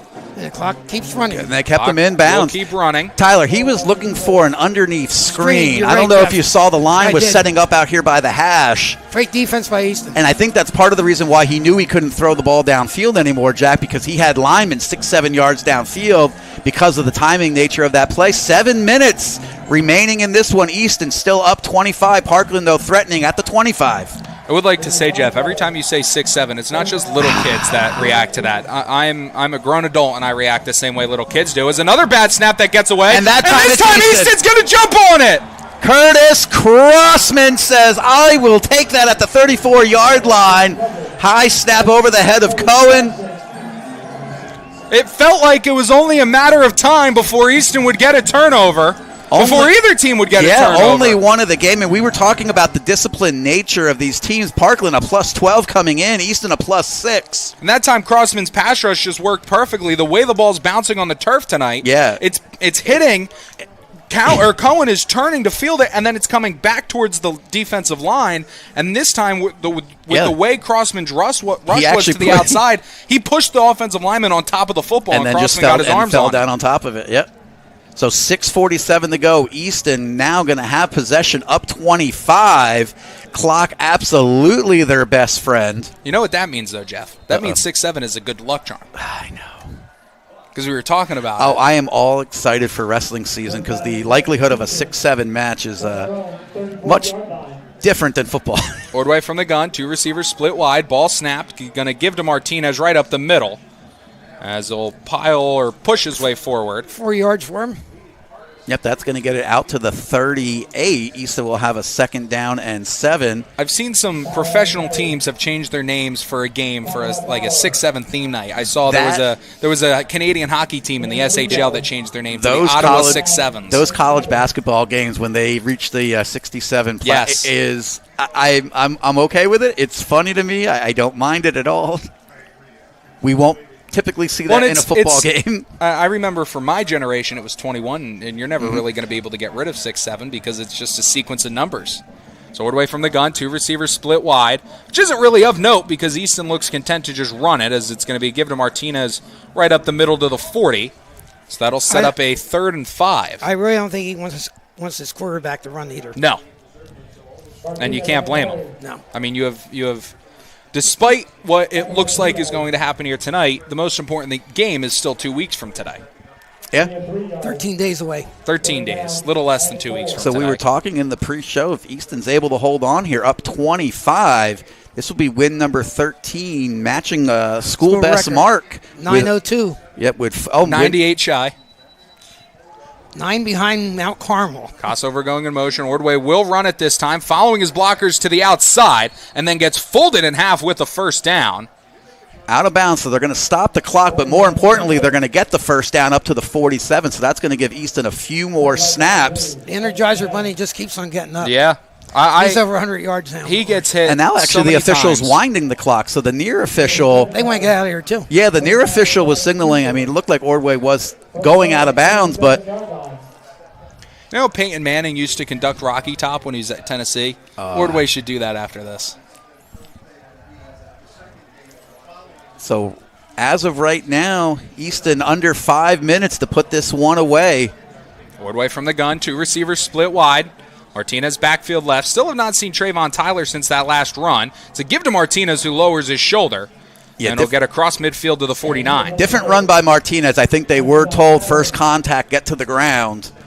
2 hands on the football as he picks up 5 yards into Parkland territory. It's going to be interesting to see if Parkland wants to take any timeouts. They do have all 3 left. Well, and you know they're going to be going for the football. 4:20 to play. It'll be under 4 minutes at the snap. 2nd and 6 from the Parkland 49. Ordway from the gun, 2 receivers to the far side. Crossover going in motion left to right. Ball snapped. Ordway going to give to Martinez, who's going to push his way forward down to the 46. He got another 4. Yeah, it's going to be a 3rd down and 2 at the 45 of Parkland. Makeable distance here for Easton, possibly even 2 cracks, Jack, if they want to. I think so. I would imagine, especially after that last punt. Yes. You don't want cold punt formation. Yeah, no point. Right? Yeah, and you're going to get your 20 seconds here, at least 30 seconds if they keep the ball on the ground. I think Timmy Monsman is conceding because there's no timeouts taken. Yeah, Easton did use up their timeouts already, so they can't stop the clock. I don't think they really want to. No. 3rd and 2, under 3.5 to play here in this final quarter of action. Ordway from the gun, give to Martinez, cutting left. Now shooting up the middle of the field. They'll have the 1st down. And now, to the 43. You have to start looking at what point can Easton just run this out? Well, so one more first down. This one won't be snapped until under 3 minutes. And Parkland down 4 scores. I don't know. It doesn't look like Coach Monsman, he is right next to the official. I think he realizes just Easton is going to have Easton's just going to have the better night. 2 extremely good football teams. You're not number 3 and number 5 in the state, Jack, without a reason. Well, somebody's going to be at least number 4. Ordway from the gun, ball snapped. He's going to fumble it, as it looked like it was supposed to be a handoff as he takes it right up the middle across the 40. Down to the 38.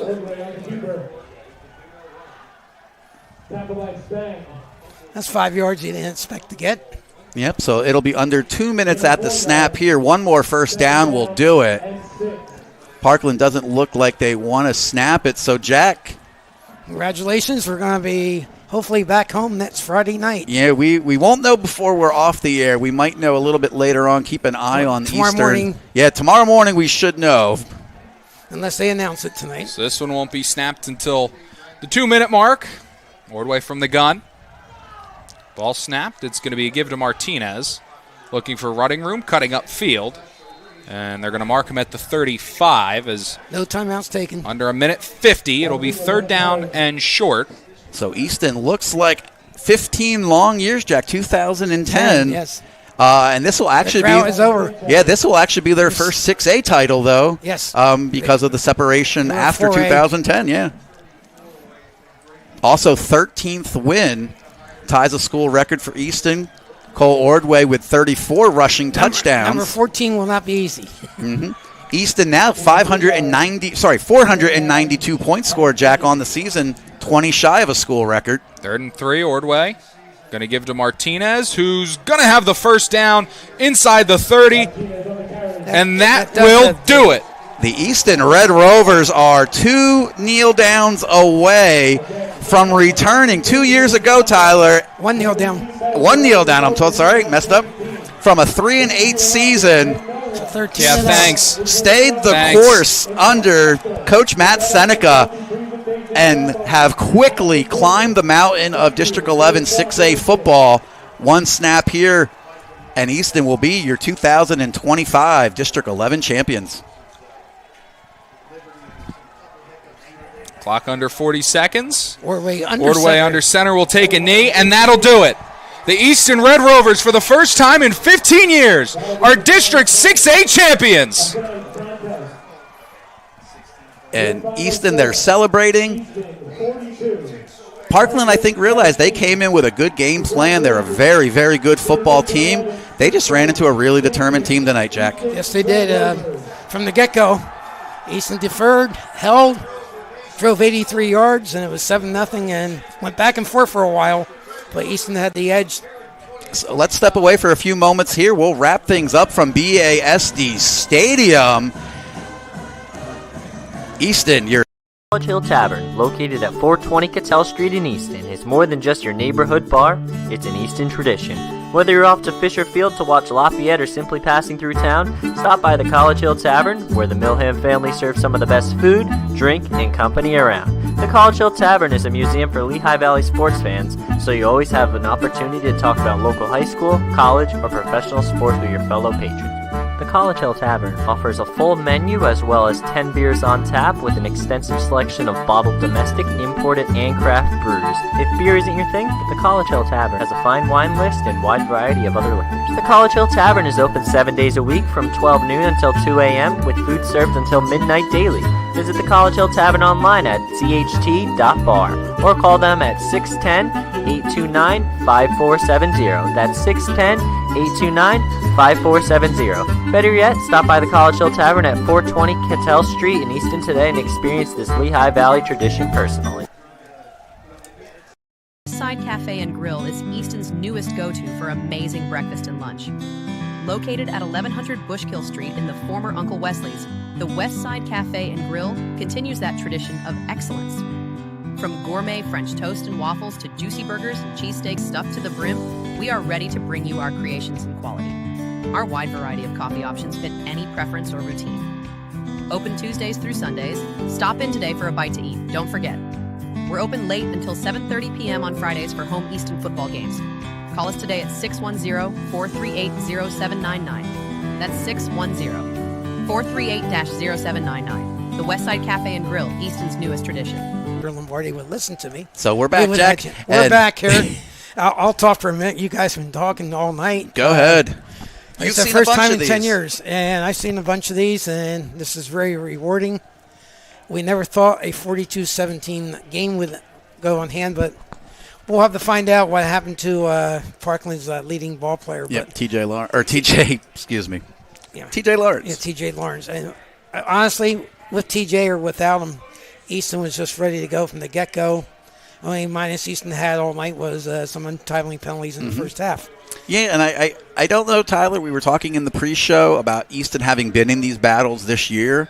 I think Liberty, Freedom, Northampton, Nazareth, Erasmus Hall. I mean, Easton has beaten some really good teams.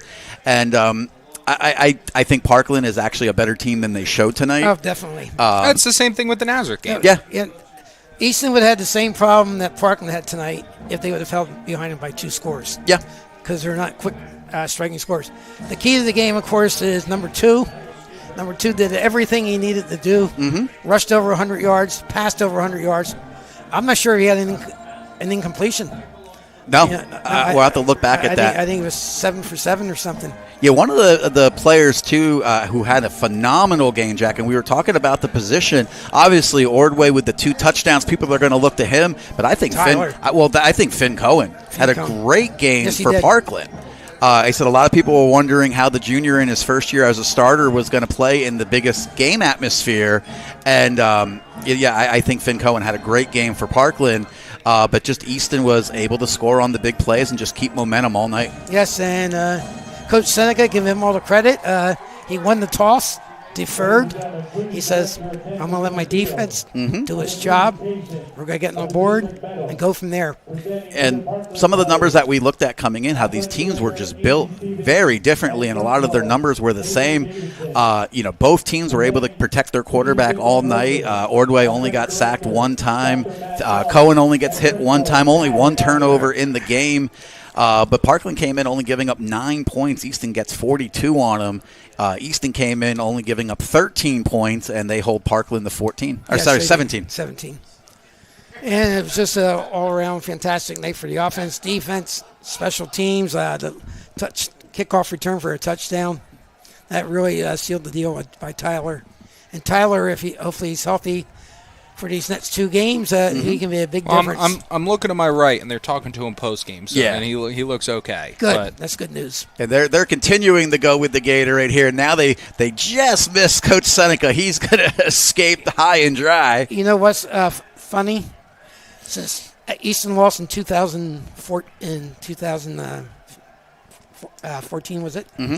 St. Joe's Prep has represented District 12 every year since then. And this will be the first one. And Easton went to the quarterfinals.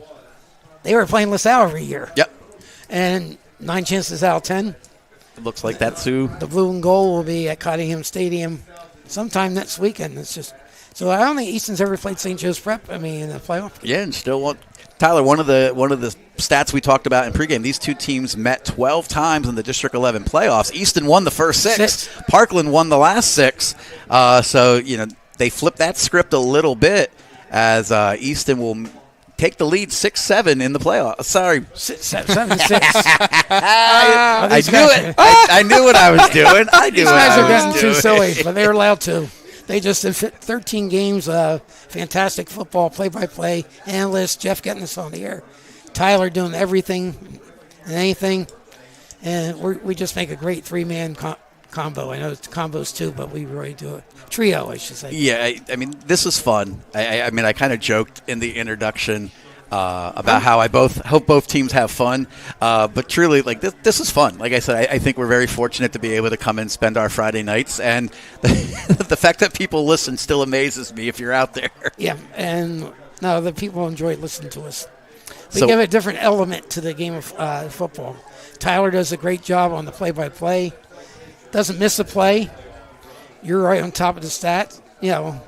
The tackles and everything else, but we have fun in between. Yes, we do. And we get to do this again another week. Yeah, we got another week to go, and maybe the miracle will happen, and Coach Seneca can do what Coach Schiffer did many years, and have to play 3 games in 8 days. Have to play 3 and 8.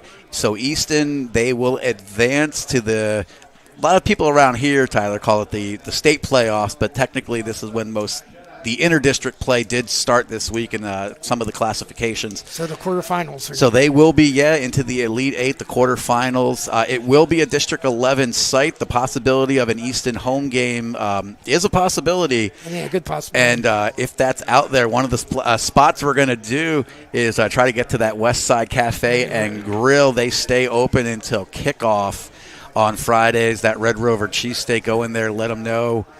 You heard us on here, and Fotis is gonna take care of you. Yep, and we can go back to all our sponsors and say they got at least 4 games extra. Yeah, yes, they did. So Easton now with 13 wins, they're going to get 2 cracks at standing alone with 14. They'll have one shot next week and maybe more after that, and then they also have their other chance at bat on Thanksgiving. Yes, the big one on Turkey Day and against the Phillipsburg team that I predict will come in 12-1.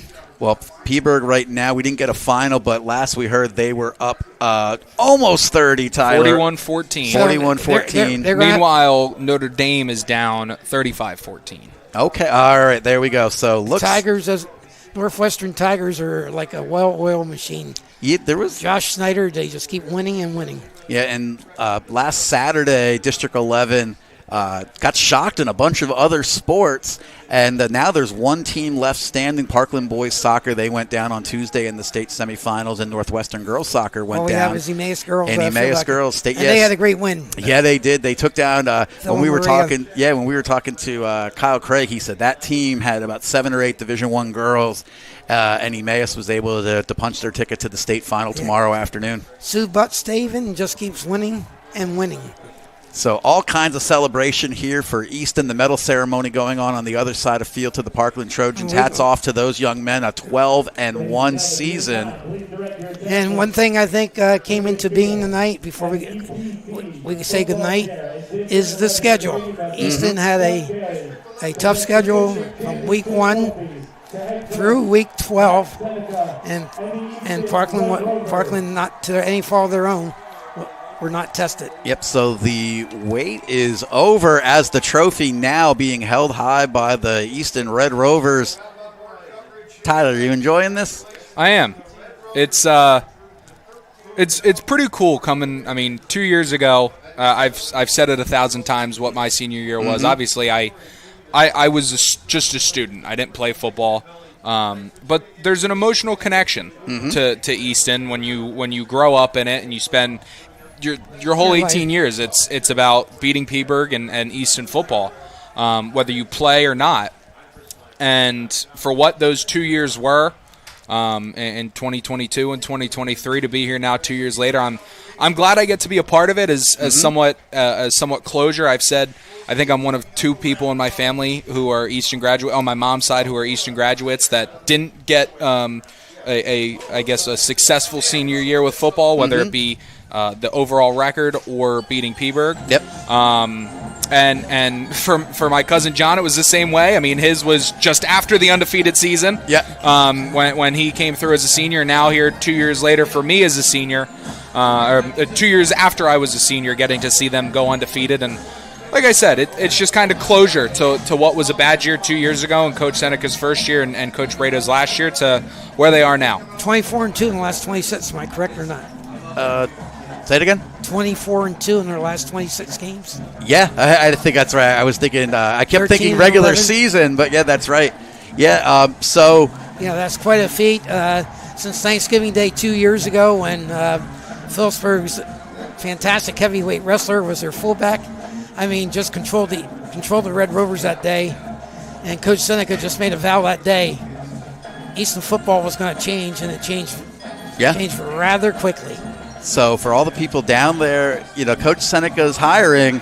People said, high risk, high reward, possibly. And I think everybody down there is extremely happy with Coach Seneca and the staff that he's put together here at Easton.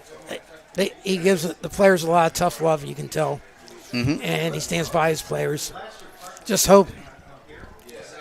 So I think everything goes right. I think we'll send it home. I think we can. Tyler, any last comments from you? I got nothing. Tyler has nothing. Just take it in. This is fun. Red Rover Sports Network has just presented football action here from Bethlehem School District Stadium. JAAJL Sports will be with you tomorrow morning at 9 o'clock with Jeff Achenzie and myself for Sports Saturday. Today's final score, once again, was Easton 42 and Parkland 17. Now for Tyler Hatten, Jeff Achenzie, this is Jack Lodger saying good night and good sports from Liberty's Bethlehem Area School District Stadium. And once again, the Red Rovers prevailed and won their Class 6A title, up their record to 13-0 with a very convincing 42-17 win. Good night, everybody. Talk to you tomorrow morning.